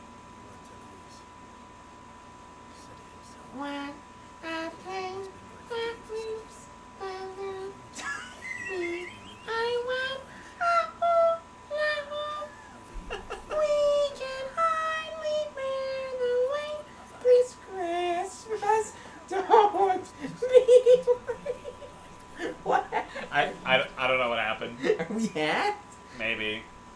The Chipmunks are here. Yeah. The Chipmunks are here. I'm like, oh my god, Alvin, the Chipmunk? You're suing me? What? I like the idea of Alvin pulling a normal envelope out of his tiny hoodie. It's like giant. It's bigger than him. You're suing me? No, but that game had like. I fought the law and the law won. I fought the law and the law won. When are we gonna play the Big Time Rush game? I never played a Big Time Rush game. I played it on a whim and found out that you could literally get a perfect score by just jerking off the Wii remote. Hell yeah. Like, you literally just go like this, and you just win. No, dude, I got the itch after Connect like, Star Wars. We need to do More like motion we need games. to do like Just Dance. I would love to do Just Dance if copyright wasn't such an issue. Just do it unarchived. Yeah. Quick Pete, who sings I Fought the Law? Alvin and the Chipmunks. Duh. I just said it. Come on, Jordan. Come on. Are you even listening? He's going to kill me. Yeah, how can you not know who sings I Fought the Law? I don't know. Listen, I don't listen. That was the first time I had heard that song. It was Alvin and the Chipmunks game on the Wii. That's fine. The first time I heard One Way or Another was through the Rugrats movie. There was another one that I had heard the first time in the Alvin and the Chipmunks game, and I'm trying to remember how it went. And now I gotta look at. I gotta try to. Okay, Brain. Why was the first song that I thought of, like, trying to think of, like, a joke for your shit, was the one song that's just like, I'm black, y'all, I'm black, y'all, I'm blacker than black, Johnny y'all. Cash. Johnny Cash, okay. That makes sense. You know, that checks, right?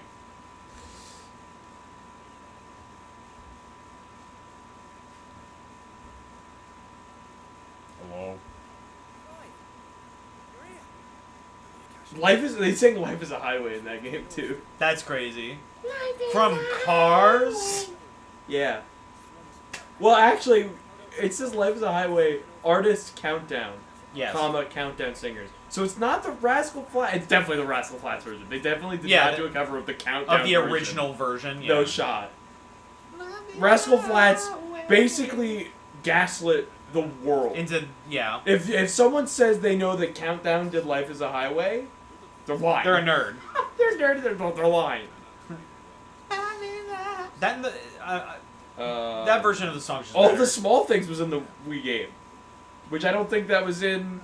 All the small things, too cute. True. I think I love the Chipmunks purely for the fact that they exist. Because, like, you know what's funny? I think they're trying to sell the rights, and I'm like, can I own the Chipmunks? How expensive are the Chipmunks? Doesn't Nickelodeon own them now? No, I think Paramount is like trying to get rid of them. I mean, I guess after that horrible The horrible Alvin and the mangled Chipmunks face 3, yeah. Chipmunk movie. The one that I think was cartoon. literally just called Alvin and the Chipmunks. Yeah. That being said, they brought back the original Chipmunks theme for that show, which I respect. Did they? The get ready, here we go. Did they? I don't know. That's the original song. Okay. What does that have to do with the name? Oh, they sing All Star in the Wii game too. Shrek has a cameo? Karma Chameleon. Video killed the radio star. I played the shit out of that killed song. the radio star. I played the shit out of that song. Also, I really don't By remember. the Chipmunks? I really don't remember if they did it, but I really hope that "You Are" a radio star like wasn't in Chipmunk voice because that's already very high.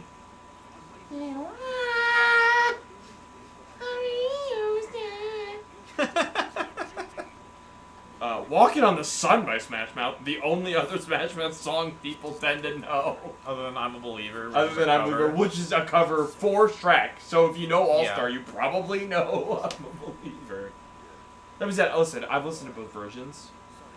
I really think the Smash Mouth version tops the. I think so original. too. It's more groovin'. It's more. I also love that. Like the impact of that part Well, is even- better. Like the weird bass. That's good. Like, can't beat it, man. It's a good vibe. But obviously the best version of the song is by Eddie Murphy.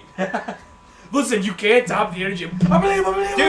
Dude, I'm not being facetious. I truly think that Eddie Murphy kills that He song. kills that. He's so good. I'm in love. I'm a believer. Yeah. Are they saying I want to dance with somebody?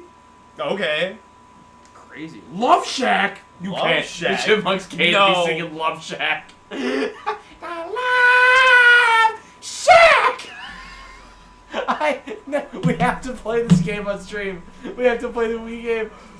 And if we're not playing the Wii game on, well, we'll play it at some point. But after the stream, we have to go listen to Love Shack. Yeah. Chipmunk, I need to hear that version. I need to hear the fucking Chipmunk version of the fucking lead singer of the B-52s. Holy shit. The lead singer, quote unquote. Do you think they got Jesse McCartney back for the Alvin and the Chipmunks game? I would not put it past them to have simply just done the shitty YouTube edit versions Yeah, they did. of songs. When are we gonna get a Nightcore game? There's no shot. That's just the fucking Miku games. I guess. It's not. No, not at all. California Dreamin', no kid. That's the only reason they could do these songs, because like these are all songs that like were easy to get. Yeah. Because I mean, aside from like All Star and stuff, they did the Macarena in that game. You barely understand it already.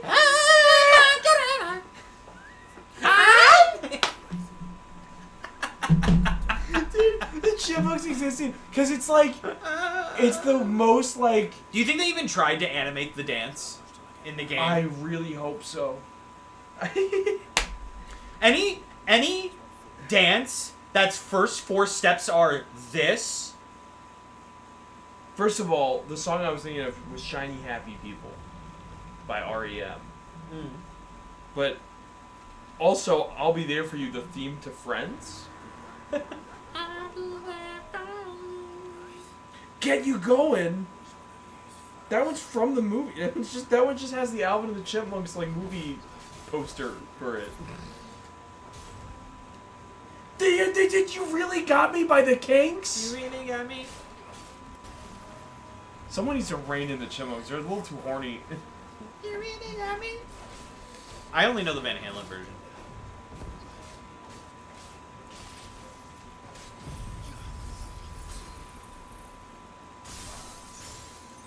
Oh, there's so many more songs. Blitzkrieg Bop, I remember playing that one.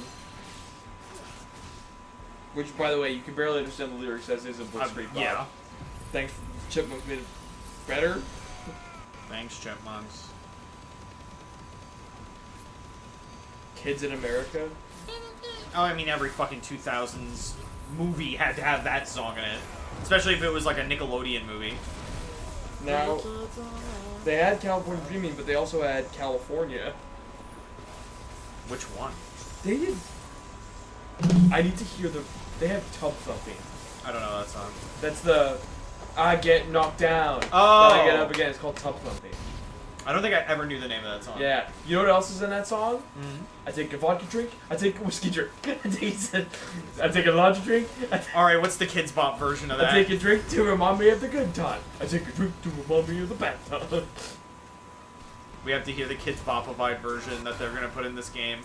If they did.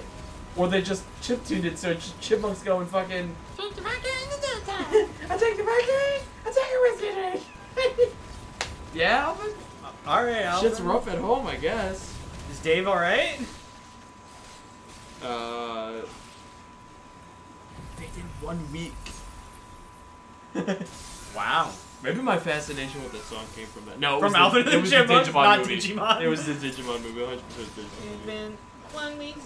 Yes, man. Dude, that's another one that if I hear play, I pop off. Oh yeah. You hear that? That song's awesome. Yes, man. You're like... It sucks because I've memorized the verses, Yeah. but I still don't have the choruses perfectly memorized because they change each chorus. Yeah. And it's like those changes are what I don't fully memorize. Yeah, yeah. Heartbreak Hotel. Has been That's on Hotel. there. Oh my god. Yeah. And the poison, you're giving me poison. It's tricky. By Run? Yeah. It's tricky. It's tricky, tricky, tricky. That gave the same vibe as Kill it, kill it, kill it. from Fairly Odd Parents. No explanation on that one, by the way. Nope. To this day, the vocal stem of mine. They sing a song in the game called "Just Like Heaven." What is? I don't want my chipmunks getting religious. Either that or they're talking about some good ass. Gonna start singing hymns at me. Hymns. Hymn. I don't want any Christianity in my game.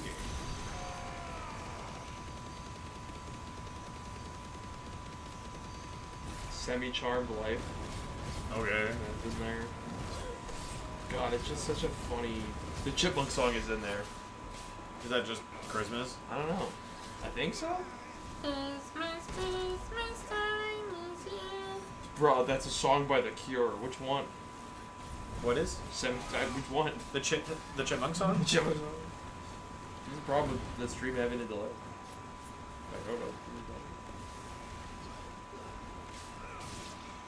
It is a solid track list, but like But for the Chipmunks game. for the Chipmunks game, I'm also pretty sure that game was made by a studio that is now defunct.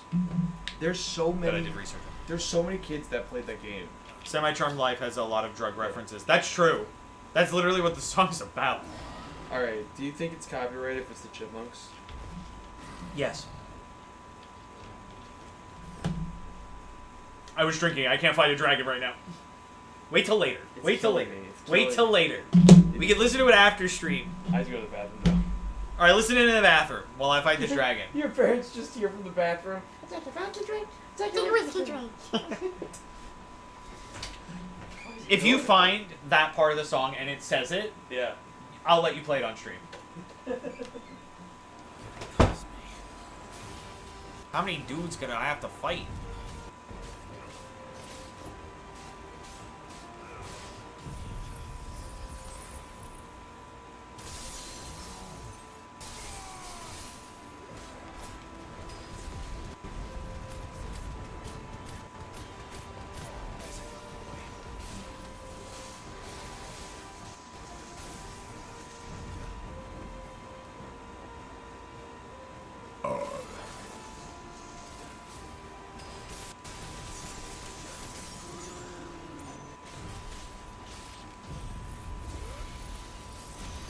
Just Like Heaven is the Cure. Ah!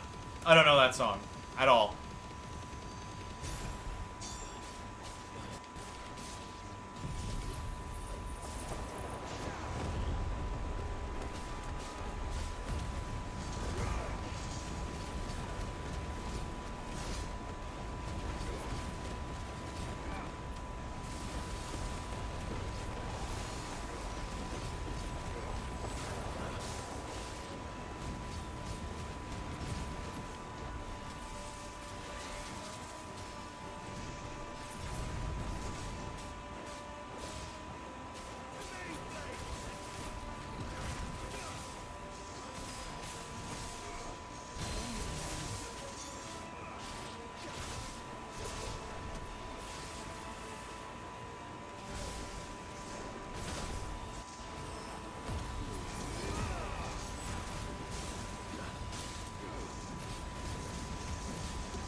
Fighting Canyon Chimera must win.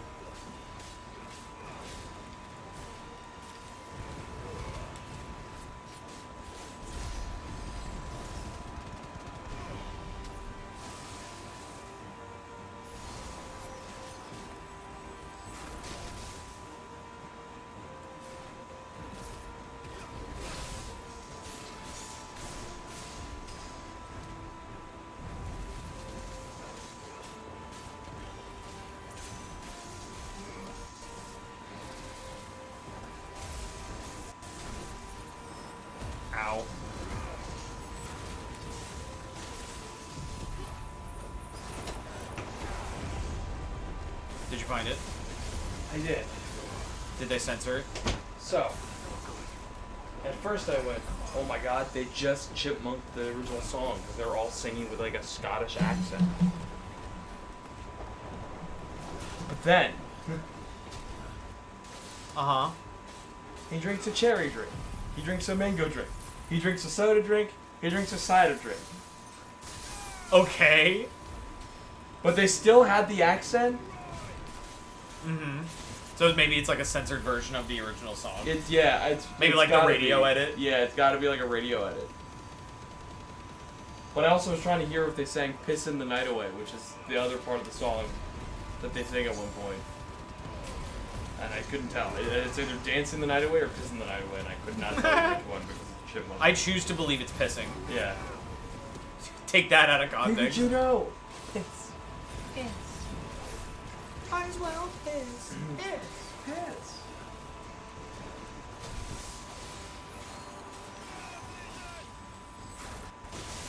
Ow. It's going great, huh? Yeah, it's going fine.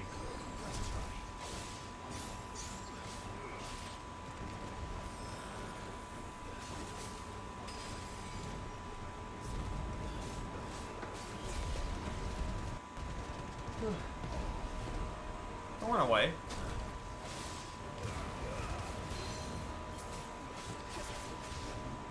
Oh, you're dead.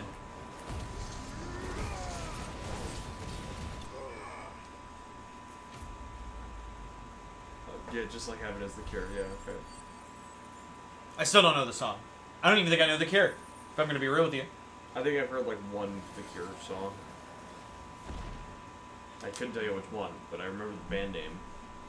I definitely heard of the band name. I just don't know. I couldn't put a song to it. Am I finally done fighting?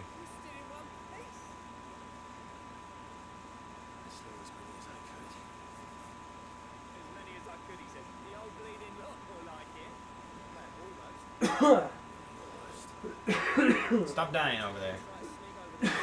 Or continue. Oh man. Sorry, just another fucking like. Cool. Yeah.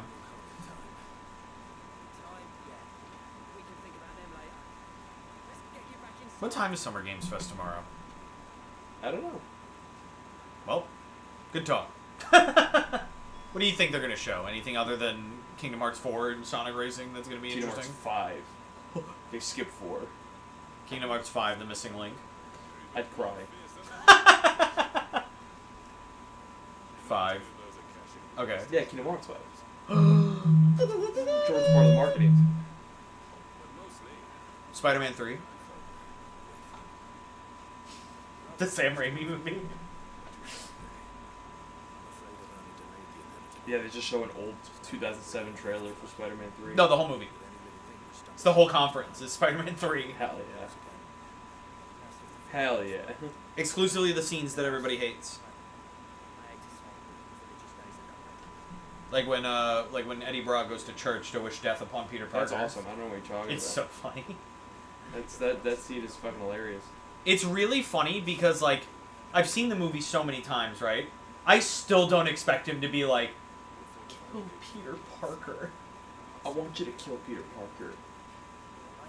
And it sucks too because it's one of the coolest shots in the film is right after that when it cuts back to Toby like pulling the thing up. Yeah, that's classic, dude. And I'm like, man, it's like ripped right out of the comics. Yeah. It's like, and then you cut So much back, so they did that in the 90s Spider-Man. and then you cut back to I want you to kill Peter Parker. Yeah. And he walks up, Peter.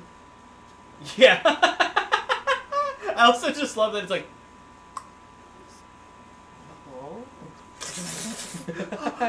Just come. and then I do love that of all the times that he's heard Spider-Man talk, he never went Peter, but he hears him all the way up at the top of the stairs. He goes, Peter? Peter? He hears him yelling in agony. Yeah. That's Peter Parker. That's Peter for you. That's what he does at work all the time. Kingdom Hearts 5, Sora goes down to the local Waffle House and gets stabbed by the Waffle House crackhead. The Waffle House crackhead is Clive. More waffles. I need more waffles. Give me more. I can't wait to go to the Waffle House world.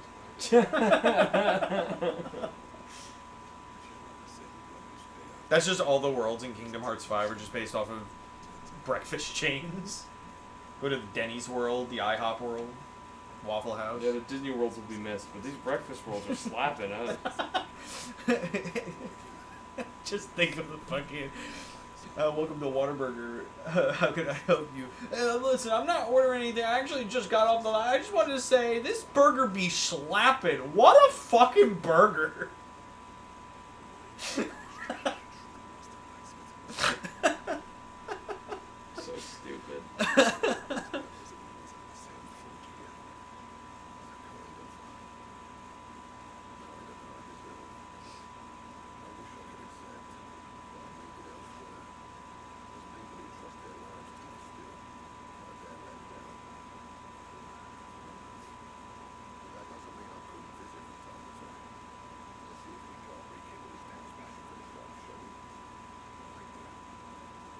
The Minecraft. Craft, then we Minecraft. Help me. First, we're gonna need some flint. God, that fucking headliners clip is so funny with Rob. He's gonna mine, then he's gonna craft. Help me. I still love the one that we posted on the channel where it was the fucking trampoline. Oh yeah. Jordan just fucking killed himself. How? Ah! Ah! I personally love the shot of like of oh no oh Pete, oh no, put me down, you damn dirty idiot. Oh, they got him. Get back in the helicopter. Ah!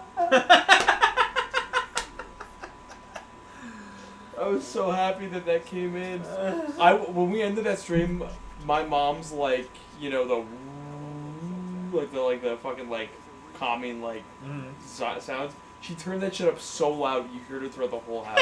Probably because I was being loud. And normally I'd be like, oh, I'm so sorry I was that loud if it was just another guy's game night or whatever. But yeah. We were streaming, so I'm so like, loud is funny. Yeah. But it is here because it's Proc's voice. Yeah. Put me down, you dead. Them dirty, yeah. I'm so glad he jumped back by the helicopter for one moment and then jumped away. I also love seeing you died. I think it was you that died, and Rob had to go out to go get your stuff. From the helicopter, I just see Rob walk forward towards the Bigfoot, and Jordan and I are like, "What are you fucking doing?" And then we just see him walk up to the Bigfoot and just. I just love that Rob walks up and goes, "Take me to him, Bigfoot." I'm like, I'm sitting there dead like, that's not the play. It certainly wasn't. That's not gonna help. That's not gonna work. Sure enough, it took him to the other side of the map. He goes, well, I didn't know where your stuff was. Well, he wasn't gonna tell you where, like... It's over there. Like, I didn't know where your stuff was. You could have looked. Like... Also, fucking... Rob, what are you doing? Go to the fucking chopper! Rob! Go! I don't know. I didn't see how little time I had. I didn't realize. I was like, Rena! I love that he said that. Like, oh, I didn't realize I had that much time. You know, like... No! The only thing that could have been more perfect, and we did ask, but I think it would have been like, it would have been more perfect if it was closer to it. Yeah. Would have been if we went, does he like not know the time? I don't realize I had that much time. That would have been key. Oh man, we need to play Headliners again on the stream. So fun. It's so good.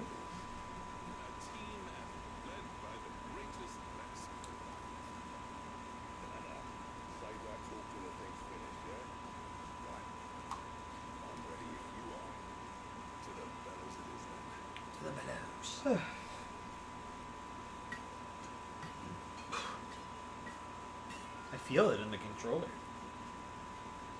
Not that you're listening. Yo, I've heard this game 3 times. What are they saying right now? Don't read it.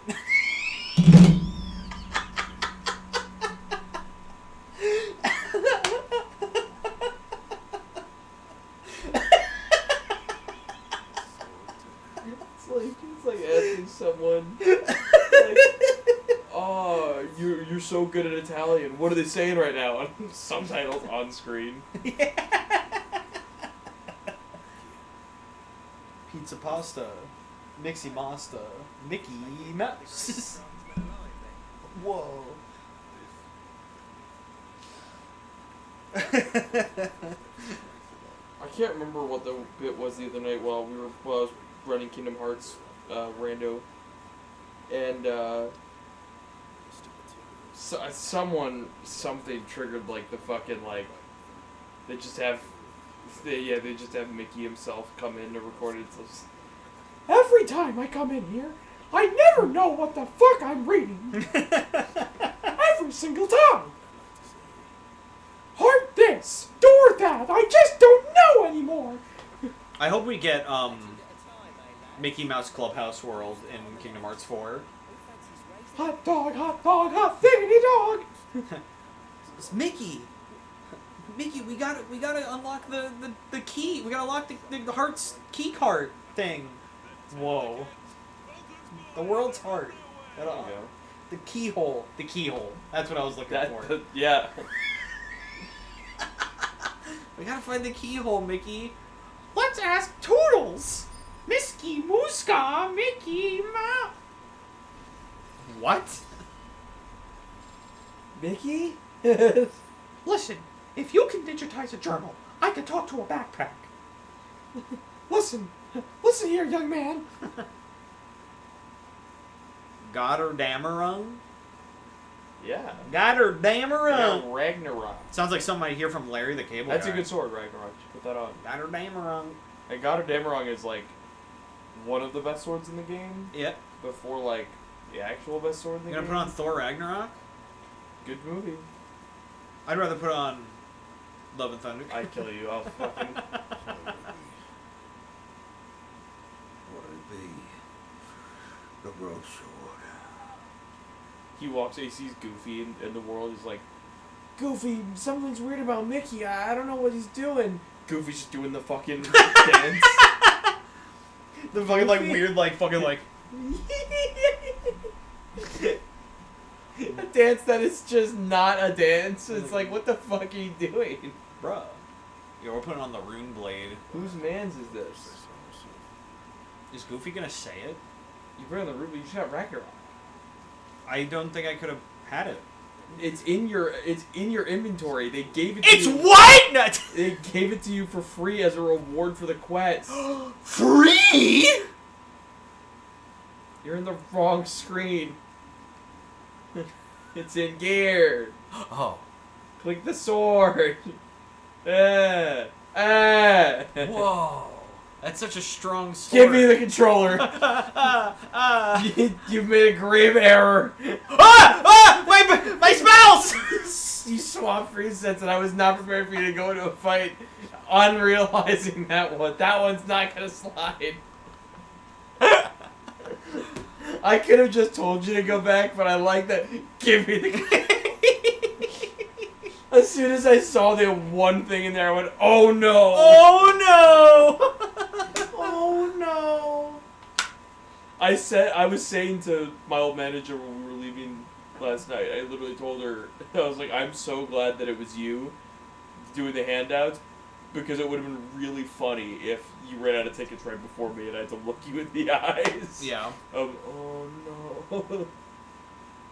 Yeah? Because I went through a whole character arc I know. that night. I was there. I went through a whole arc. You were like going through the arc of like, I might not get one. Maybe I'll get one. Maybe I'll get one.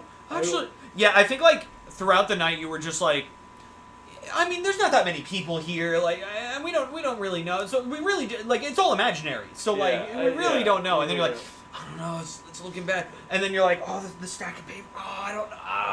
And then you're like, oh, well, it's only like we did a count. It was like 20 or 30 people. Like, oh, maybe. I mean, if the 50 number is, but I don't know. Yeah. I was the most annoying person to go to a Switch thing with, honestly. Oh, I just don't know.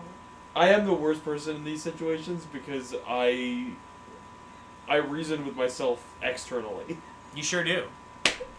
I've known you all your life. It's I know. all external, yeah.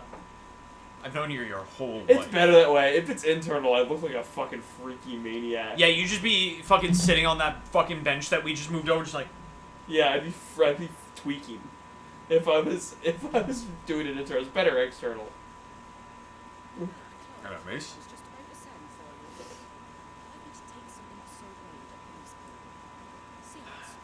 Man, everybody's having me do the fucking errands for them.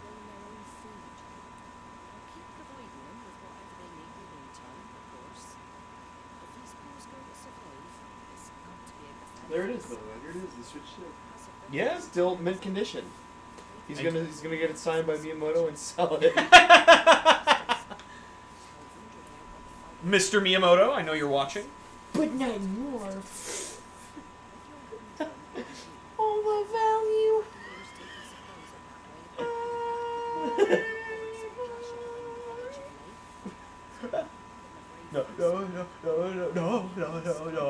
No. This is a great edit where it's like the foreshadowing edit where it just it keeps cutting between.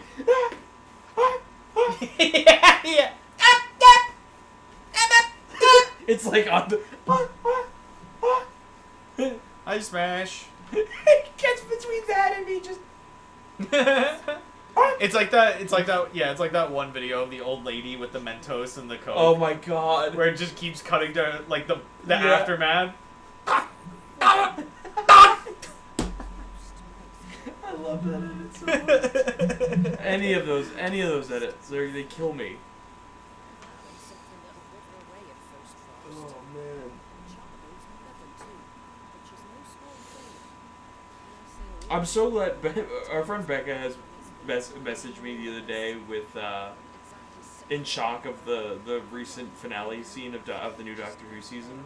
Yeah. I know she doesn't watch Doctor Who, but I was very appreciative of Yeah, the the camaraderie of someone else. Because they did something very annoying. Can I tell you what they did? Sure. Just so Spoilers for Doctor Who. Yeah, if you care. No one does.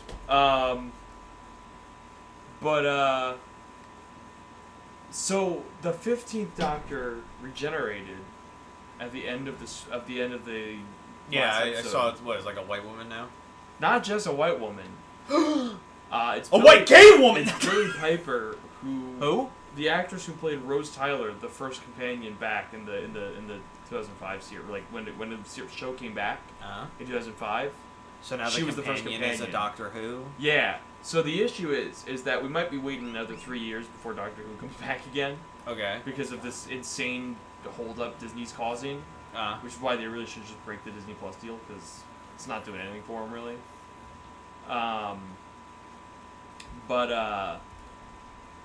The whole it was done purely for shock value, Yeah. purely for what does it mean? Yeah. So that while we come wait, back next season and then the theorizing going on. yeah, and it sucks. The other reason it really annoys me is because it's nostalgia bait. Oh yeah. And it's like, listen, they brought back David Tennant for the fucking 60th anniversary, but that was the anniversary special, so I gave it a pass. Yeah, but I now, like now. Tennant. Now this character is going to be a doctor somehow. Maybe. The other thing is that the credits are Ncuti Gatwa as the Doctor, Jodie Whittaker, because the 13th Doctor shows up in the episode at one point. Mm-hmm. Jodie Whittaker as the Doctor, and introducing Billie Piper, And that's it. and that's it. Not as the Doctor. Which means, and then of course, Is there no of course, the showrunner and Billie Piper, both in separate interviews, went used the quote, but the who, the when, the where, you'll have to find out. It's them specifically saying Yeah. the who. Yeah. It's like they're clearly trying to play up some twist thing, Yeah. whatever. Which is like, again, great. My thing is, if she was gonna be like a main role Doctor character, give her 2 seasons, give her full seasons. Yeah. I feel like it's worse if they gave her 1 episode, because then it's all nostalgia. Yeah. But if you let her play it out, Let it cook. yeah. Because like that's the thing, right? The Tennant stuff was fine because it was the 60th anniversary. I like Tennant, Yeah. so I like think I'll a lot take, of I'll I think take, a lot of people do. I'll take more of Tennant, but like they did make a joke about that. The 13th Doctor shows up and Chuti's Doctor's just like, oh, I thought you were gonna be the other guy. He is always turning up. Which I was like, That's good. Like, David Tennant again. David Tennant again. My favorite. It is crazy. Like, Matt Smith has done so many interviews. He's like, I'd love to come back. And they just keep getting David Tennant back. They never bring back. I'm like, dude, I'd love to see the 11th Doctor again. They can't bring back David Tennant. And they can't bring back the 9th Doctor right now because he hates the showrunner. He doesn't like Russell T. Davies. That's why he left the show. So, So they did this thing, and it's like, this show will not survive if you keep using nostalgia. Well, that's the thing. Yeah. That's Disney's whole MO at this point. But this one's not Disney, because Disney doesn't have any creative control in the show. That was the mistake everyone makes. Okay. It's the same argument of back in the day with Kingdom Hearts and the ownership of it. Yeah. It's that here now, where people are like, oh, like there's a musical bit at the end of an episode. No, that's probably Disney. It's like, no, that's Russell T. Davies, the very extravagant showrunner who's never had this much of a budget before. So he's making a musical thing. Yeah. But also, I think people reacting that way to the musical bit was weird when it was an episode about the Beatles. A band. Like, no, it was not them. It was a big musical number, right? So it was weird, but it was in an episode about music. Yeah. It's like, I'm not really. They can give him a pass. But like, yeah. So like, Disney doesn't really have that much shade, so it is like fully on that end. But it pisses me off because it's like, this is the guy that brought the show back in 2005. So when he came back again, I'm like, oh my god, we're back. We're back, baby. It's like, and Chuti was a good doctor. That's the thing. I was already annoyed because he only had 2 shorter seasons. Yeah. And now he's regenerating. And the only reason why he left is because Disney's like, I don't know. Let's think about it. And Chuti, being a young, in-demand actor, can't just keep blowing shit off for Doctor Who. Yeah. For a role he doesn't know when he'll play again. So it just annoys me. I was sitting there watching it with my dad, and I was like, normally a regeneration is like, oh man, he's regenerated, oh, it's so sad. The entire scene, I was like, no! No! Uh-oh, are we... I'm watching it. You're still alive. Yeah.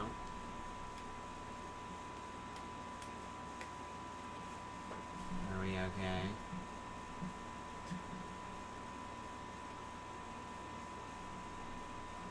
Are we good? Are we frozen? Is it just my laptop? I can check it for real. Yeah, check it for real. Oh. Huh? My laptop lost internet. But we're still alive. Okay, cool. Okay, yeah, we're good. Oh, wait. No, we're good. Okay. No, because it paused for a second. Okay. And usually when the YouTube video, when the stream pauses, it's like, you've reached the end of the stream. Yeah. No, we're good. Well, that was past the part where it froze for us. Okay, yeah. Too. But yeah, no, so I was sitting there, I was yelling at the TV, I was like, no! Why? Yeah. It's too soon! What are you doing? And the worst part, literally like a year ago, he was doing an interview like, oh, I've got to fight a Dalek in Cybermen. I think it'd be too much if I'm a doctor who didn't get to fight a Dalek. You know what he didn't get to do? Fight a Dalek. In Cybermen. I'm like, no! That's so lame. It sucks! Listen, what pissed me off is I saw people being like, oh, well, they brought back... I was like, I don't mind him bringing back, like, villains from the 70s. I don't mind him bringing in original monsters. I think that's great. That's moving forward. Yeah. I think it's cool we had 2 seasons without Docs and Cybermen for once. I'm like, that's interesting. Yeah. Here's the thing, though. For a doctor to not get to do that is very sad. Yeah. Like, it's more to the point of how shortcut it was. And you can tell, the worst part is that they tried to make it be like all the interviews surrounding the behind the scenes were like, oh, this was always the plan. It was always I don't think it was. And I'm like, the worst part, you can tell that the entire back half of that last episode, all reshoots. Mm-hmm. There's a companion clearly wearing a wig to look like she has her hair from earlier in the episode. Chuti has a line in his hair in behind the scenes footage that is not there in the early bit. And I knew it was gonna be fucking weird because the fucking they beat the big bad of the episode halfway into the episode, leaving 30 minutes, and me and my dad looked at the time like, what's gonna happen? Yeah. I was like, it was just such an upsetting it's such an upsetting way to go. Yeah, it's like where it's very clearly like, oh, I guess we have to rush to make this new thing happen. What are we gonna do? Like, and there were so many plot lines that the kicker to it being reshoots is there was like a photo, like I don't want to say a leak because it was like a very like pro shot of the thing. Yeah. There was a shot of like the Doctor of the Companion in like a club scene dancing. Never saw in the episode. There's like, there was a clear story here. That just didn't pay Like off. they brought back this actress Carol Ann Ford, who played Susan, the Doctor's granddaughter, as the first companion in the first Doctor, all the way back. She came back recently, and probably was gonna have a storyline by the end of the season. Yeah. Didn't appear once in the episode. Yeah. So, because I don't know shitting fuck about Doctor Who. You will one day. I will one day. 'Cause I'm gonna make you I'll watch watch it. it at some point. At least the 9th, 12th era. 'Cause Yeah. I was telling Becca, it is really good television. So my question is it, for what we know now, is it possible for this companion to become the Doctor? So the Doctor can choose his face. Yeah. Their face, whatever. Yeah. The Doctor can choose their face. We know this. Yeah. The 12th Doctor chose his face based on a past role that Peter Capaldi had in the 10th Doctor era. Really more so that the audience didn't go, but why did you play the... They wrote it well. He Yeah. did that. The 14th Doctor is David Tennant, also the 10th Doctor. That was Don't believe him. That was a choice of the like, but it seems relatively subconscious almost. It's like it's always a why. Peter says any slop is good. Listen, you can't call it slop if you've never seen it. I'm in the trenches. I just talked about how a thing was bad. Listen. I just talked about how a thing was bad in it. Listen. I went on a whole rant. Listen. I've been interested to like delve into Doctor Who for like a while now. I just have to actually just do it. It's. I will say. I sure can. I hate him. He's doing it. I think I will say this is a good point too, since we're now at another break point where we don't know when the show's coming back. So Yeah. Like, now's So this is the perfect opportunity for me to watch 1,000 more episodes of One Piece. Yeah, for Russell T Davies' Wild Ride, it's a good time for BBC's Wild Ride. I don't know. That's not a good name. Big Black Cock's Wild Ride. Not good. Yeah, I bet it is. I'm sure it's pretty wild. Wow. No, so there is precedent for the companion's face to be, and also that companion. So if it is, right? Yeah. It's not actually them. Right. It's not them. It never is. It's always the Doctor. The Doctor is always the same being Yeah. through every iteration. It's just a new face and a slightly different personality. So then what constitutes it dying and then coming back? Well, because the best way it's been put was, I think, by the 10th Doctor, because that was the first big regeneration of the show. Because the 9th Doctor only had one season. Yeah. So when he regenerated to Tennant, it was like people were sad to see him go because people did like Christopher Eccleston. Yeah. But first of all, David Tennant fucking took it and ran from the get-go. But yeah, People he's loved like him. the most iconic Doctor at this point. Yeah, after Tom Baker, the long ass scarf. Yeah. But second of all, like David Tennant had like 3 seasons for about 4 years because there was like a year where they did really just specials. Yeah. And when he was leaving, like they announced it at like the one of the BBC awards or something. He was on a different set of filming something else, and he was like, "But when the show comes back, this thing, I will be leaving the role." And the fucking whole fucking audience, like, so like that was a big regeneration. So they made a big deal out of it. Plus, Russell T Davies, the showrunner who brought the show back, was leaving also with it. Yeah. And passing off the torch to another showrunner. So this was like big. Yeah. So I think he described it best. I bet you Pete never watched the unofficial Doctor Who when the show was canceled, so they filmed it without any backing. I watched from 2005 onward, so you're probably right, because there was the era when it ended in the old Who. There was this weird because like no old man's Who land. was like from like what, the 60s?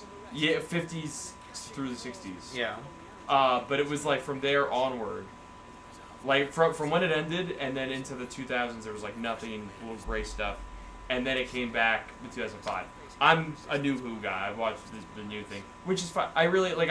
When they bring back an old villain, I fucking Google it. Like, I don't really. Not even a real fan. I can call it slop. I hate him. I hate him. Not even a real I hate fan. But yeah. So anyway, the 10th Doctor describes it as even if I'm not dying, it still feels like it, because everything that I am goes away, and some new man saunters off. Yeah. With all my stuff.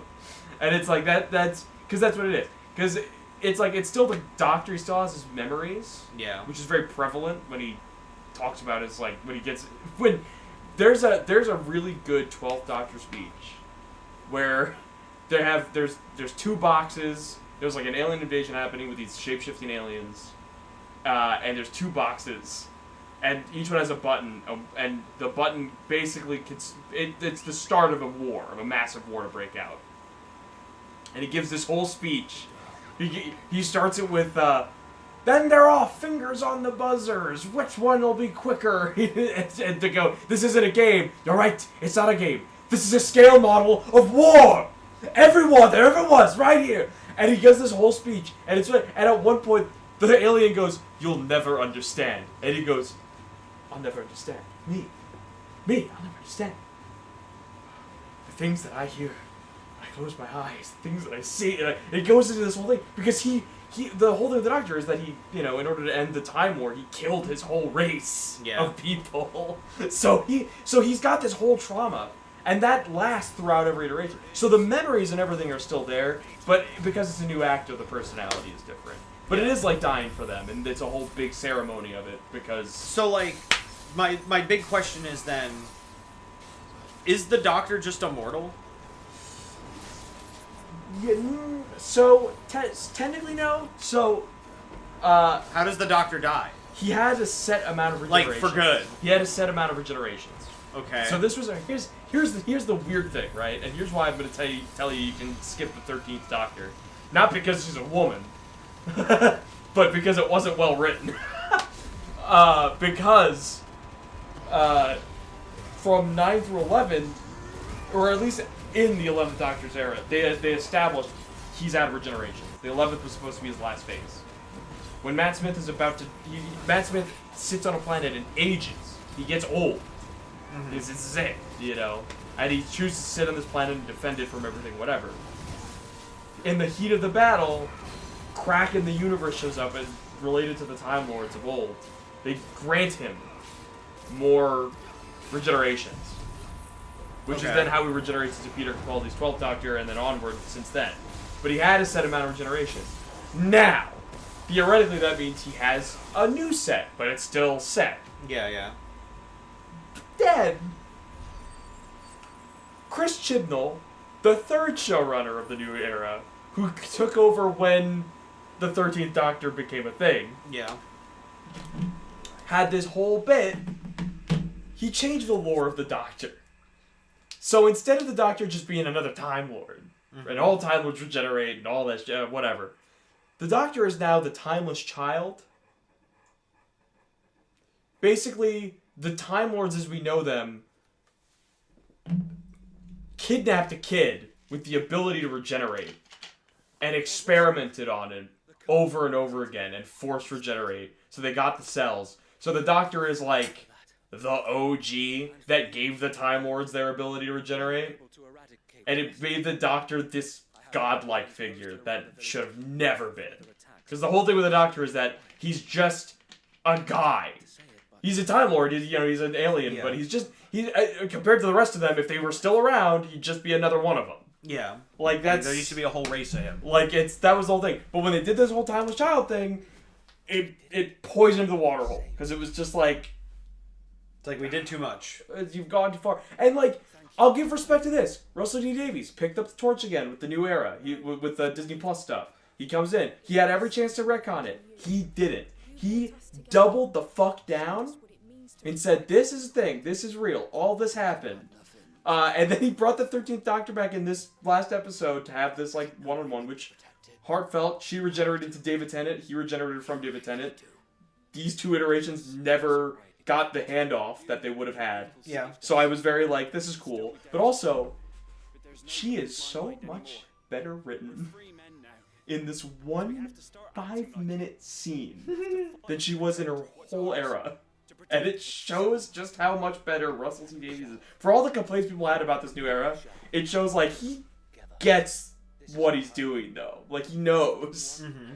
So anyway, yeah. So the problem with the Doctor is that technically he's not immortal, but it's kind of like uncertain. He's like kind of immortal. It's uncertain now because of the Timeless Child stuff. Well, because they probably don't. They don't want to deal with people being like, "Well, how many sets does he have now?" It's like, but that's an interesting thing, right? Because yeah. like if he had like 11 faces before, let's say he gets another 11, we're still early in that cycle, you know? Yeah. So like then when we get to like the 20th Doctor, it's like, ooh, it's gonna happen, you know? And like, it creates drama that yeah. they're trying to force now with nostalgia shit. Yeah. Like, well, like them getting rid of that. From an outsider's perspective, at least, it gets rid of any tension of like a Doctor dying. well, he can also so there's another thing. He can die if someone kills him mid-regeneration. So like the Avatar. Yeah. Where you could kill the avatars by killing them during the Avatar. But this state. came before this. That I know. came before that. But yes, I'm just saying in a bout of understanding. Yeah. Of something I do. There's a whole plot thread where the 11th Doctor gets killed mid-regeneration, but it gets like flipped around and reversed, and it's a cool sequence. It was a season opener. They opened the season with him dying, and then the past him shows up for the rest of the episode because they see like a future him die, and then the whole season is just like, when's it gonna happen? You know what I mean? Which I'm like, that's that good shit about making a time travel show. Yeah. You can do plot threads where it's like weird, like where it's like, oh my god, we're just waiting here like, when's it gonna happen? is it gonna die? Is it happening now? Is it happening now? I forget. Like, oh man. Again, there's a lot of time travel stories out there, but I think for the merit of how long it's been going, Doctor Who just has like a really solid, despite a show docking the term timey-wimey. Timey-wimey. It's solid. Fucking Flappy Bob ass. There is a good point because like one of my favorite scenes of the whole show is the moment where like, because you think that there are set rules like in Back to the Future, that there's set rules of time travel, and he goes like, you can't change fixed points. That's a main thing he says throughout the show. But then there's one point where the 10th Doctor decides that he's the last Time Lord. The laws of time must obey him. And he saves a whole space crew of people that were supposed to die on Mars. And he brings them back to Earth. And the woman knows. The woman, like, puts all this together and she goes, like, what happens to my daughter now? You said she was inspired by my sacrifice. What happens to her now that I'm alive? And he's just like, you still go up there. You'll be there to inspire her in person. And she goes like, no man should have that much power. And he goes, tough. And he's like losing it. And you could see like, this is too far. And she's yelling at him. And she goes inside the house. She walks inside the house. And as she walks inside the house, a blast goes off. She kills herself. And the Doctor just turns around and it just all hits him, and he can like see all the headlines changing to died on Mars to died in her home, like found dead, like all these things, and he just realizes he's gone too far. And that's literally the episode right before the 2-part finale that he regenerates in. But it's like that moment right there is the moment where it's like there are things that he says he shouldn't do, but he can change. He can do it. It's not like Back to the Future. He just chooses not to right. because he shouldn't. It's not like Back to the Future where it's like, if you do this, time might fall apart. Yeah. It's a thing where he could do it, but the ramifications of it are far beyond him. Yeah. And I think that's really cool. That's so much better than like laws of time. Yeah. That there are things that he abides by personally. Yeah. And he's the only one that has to because he's the only one left. Yeah. Well, there's like with how time travel is handled in Doctor Who, there's no like thing where it's like, oh well, if you kill a butterfly in the past, They mention the butterfly effect, and they make a bit about it in the new seasons where they literally step on a butterfly and he looks up and the companion is a butterfly person. Yeah. Which I think was really funny. But they try not to do the butterfly effect too much. The butterfly effect was a new thing in the recent season because they usually try not to do that. That's why timey-wimey was said. Yeah. Because the point was, he says it in a phrase of like, time is not a linear thing. It's this big mushy ball of timey-wimey stuff. Like that's what he said. Like, it doesn't explain it at all. Yeah, but it's like... But it's kind of the best way that someone as old as the Doctor would describe time. Yeah. Like... Essentially the writer's being like, shut up. The whole point is it's not linear. Yeah. The whole point is it's not like that. Listen, We're not Back to the Future. I think I just think that the show is at its best when they're having fun. Yeah. And I get really sick of people who see episodes like the recent season where it's clearly having fun and they get annoyed. And I'm like, this Doctor Who was always campy. Yeah. Doctor Who was always silly at times. Now, don't get me wrong, New Who gets real dark sometimes. Good God. The things that I've seen, I can never unsee. And, you know, there is something to be said about, like, I don't know how often it happened in the old show, but in the new era, after because the Time War was part of the new era. That was like a story added, like, right before the Ninth Doctor. That's where he's coming from. And I'm like, that, like, the element that the Doctor is this darkened, hardened soul inside, beyond all the quips and things that'll put on a t-shirt.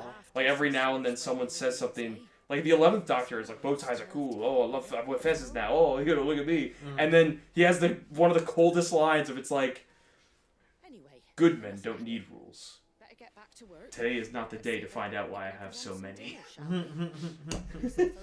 That's pretty good. And it's like, you have lines like that where it's like, there's a guy back there that was in a war that he had to finish by killing his entire race. Yeah. And like that little element, it's like, yes, the show is campy and silly and fun and I like what it is, but I also love when a Doctor gets to show that tortured side. Yeah. Or like gets to show like, oh, like you're not just like a superhero. It gives a reason, but it also gives a reason what they do.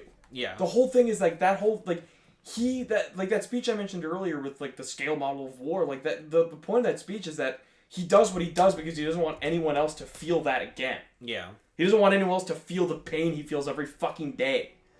And it's like, that's a good character. That's a good protagonist to have in your show. Yeah. Like, they could, like... It's called depth. It could go on forever, and the character would still be solid because he's a good man. He's a good character. All he does is good because he's seen the bad. Yeah. He's seen like, it's not, I'm a good guy stopping evil. Yeah, it's like... It's not, or like, sometimes it is, but it's not his purpose. And, like, that's, you know, I can't, like, I totally understand people who don't get into the shoot, who aren't into it, whatever, like, I totally vibe. And like, when you see the conventions and stuff, it's very geeky, it's very Trekky.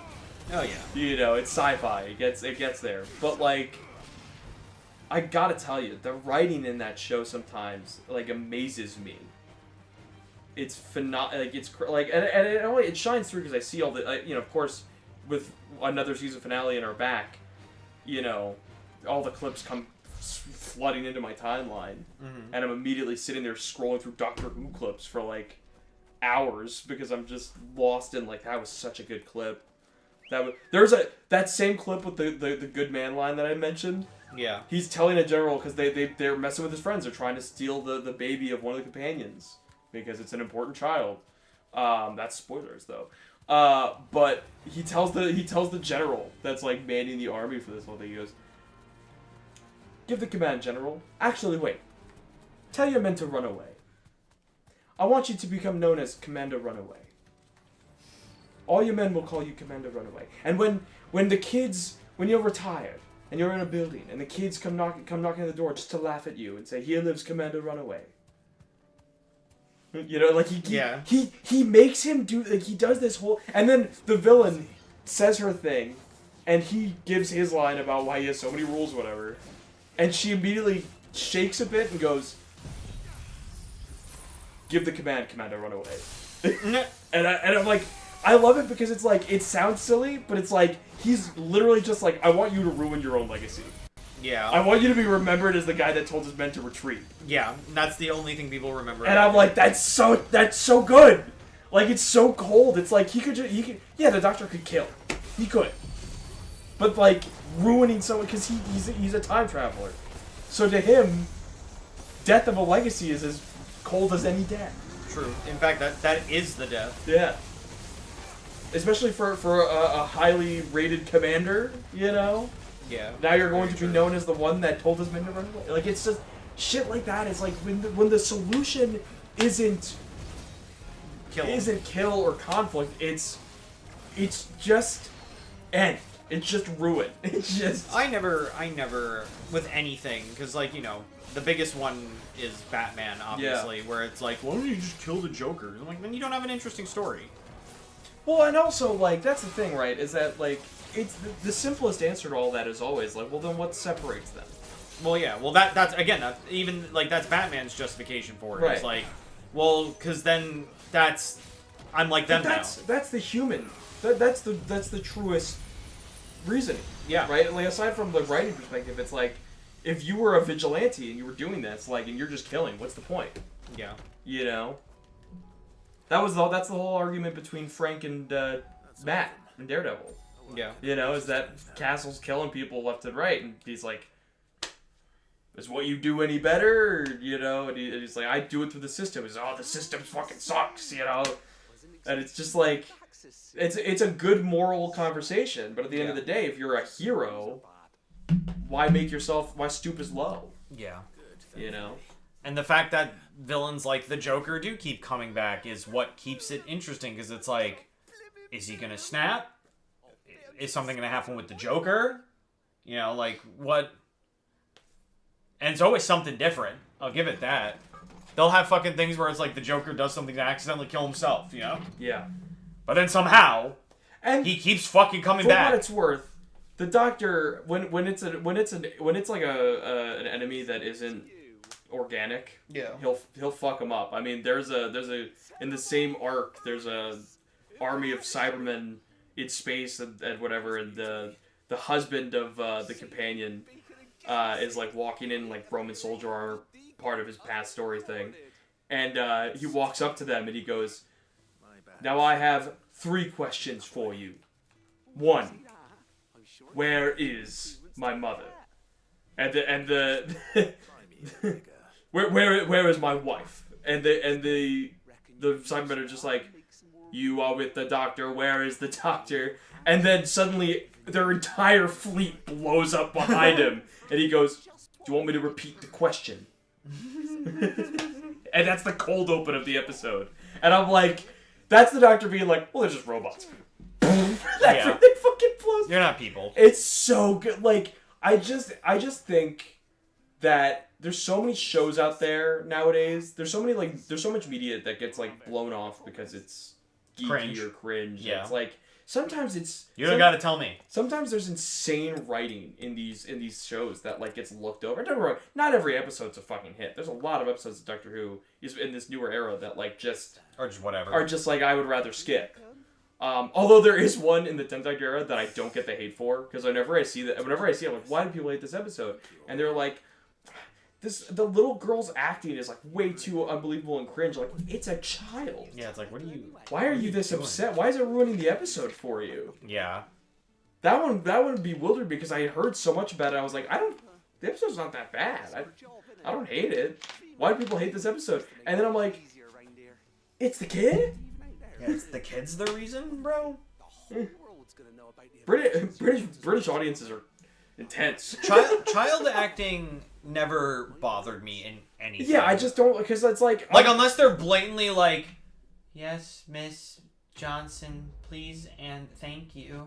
Listen, I admit some of the acting can be a little stinted from her, but like she has to also act like she's possessed by an alien at one point, and I'm like, she's doing it. She's committing. Like I got like, nice.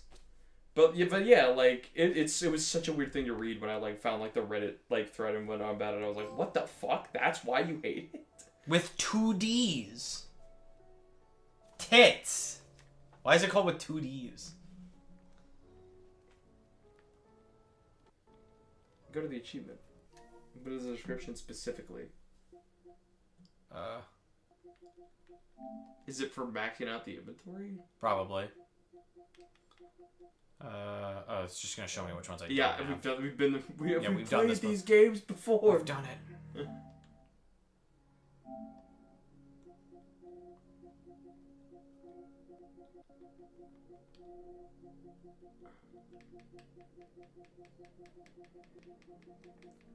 There it is. Upgrade consumable potency and inventory slots to their maximum. With 2 Ds? Is there a joke we're missing? What the fuck? With 2 Ds. 2 Ds nuts in your mouth. Continue.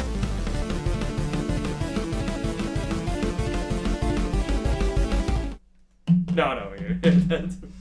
Hi. I couldn't commit. I really, one of these days, we're going to have to commit to one of those bets.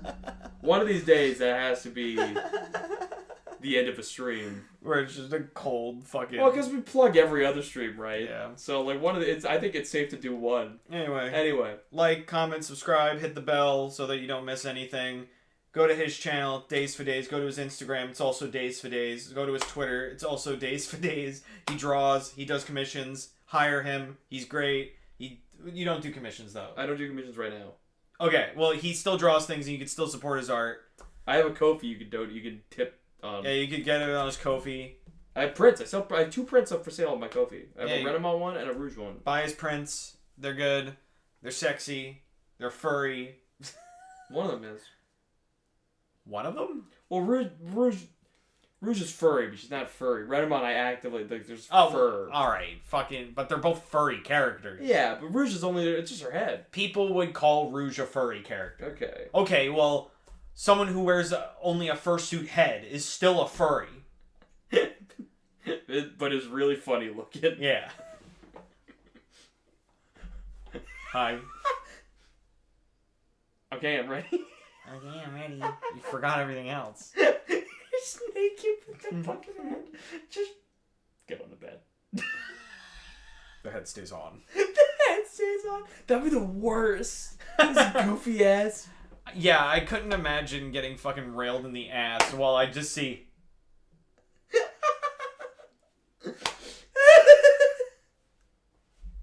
Oh god, that's so funny. I'm so glad that you said that because the image is so funny to me.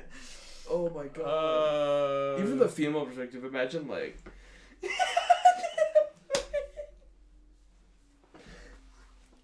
Did I look good for you, babe? The worst part is that might be a threshold for like women, right? The man with the furry head. Yeah. But the woman with the furry head on, there's guys that are like, oh, woo, I guess.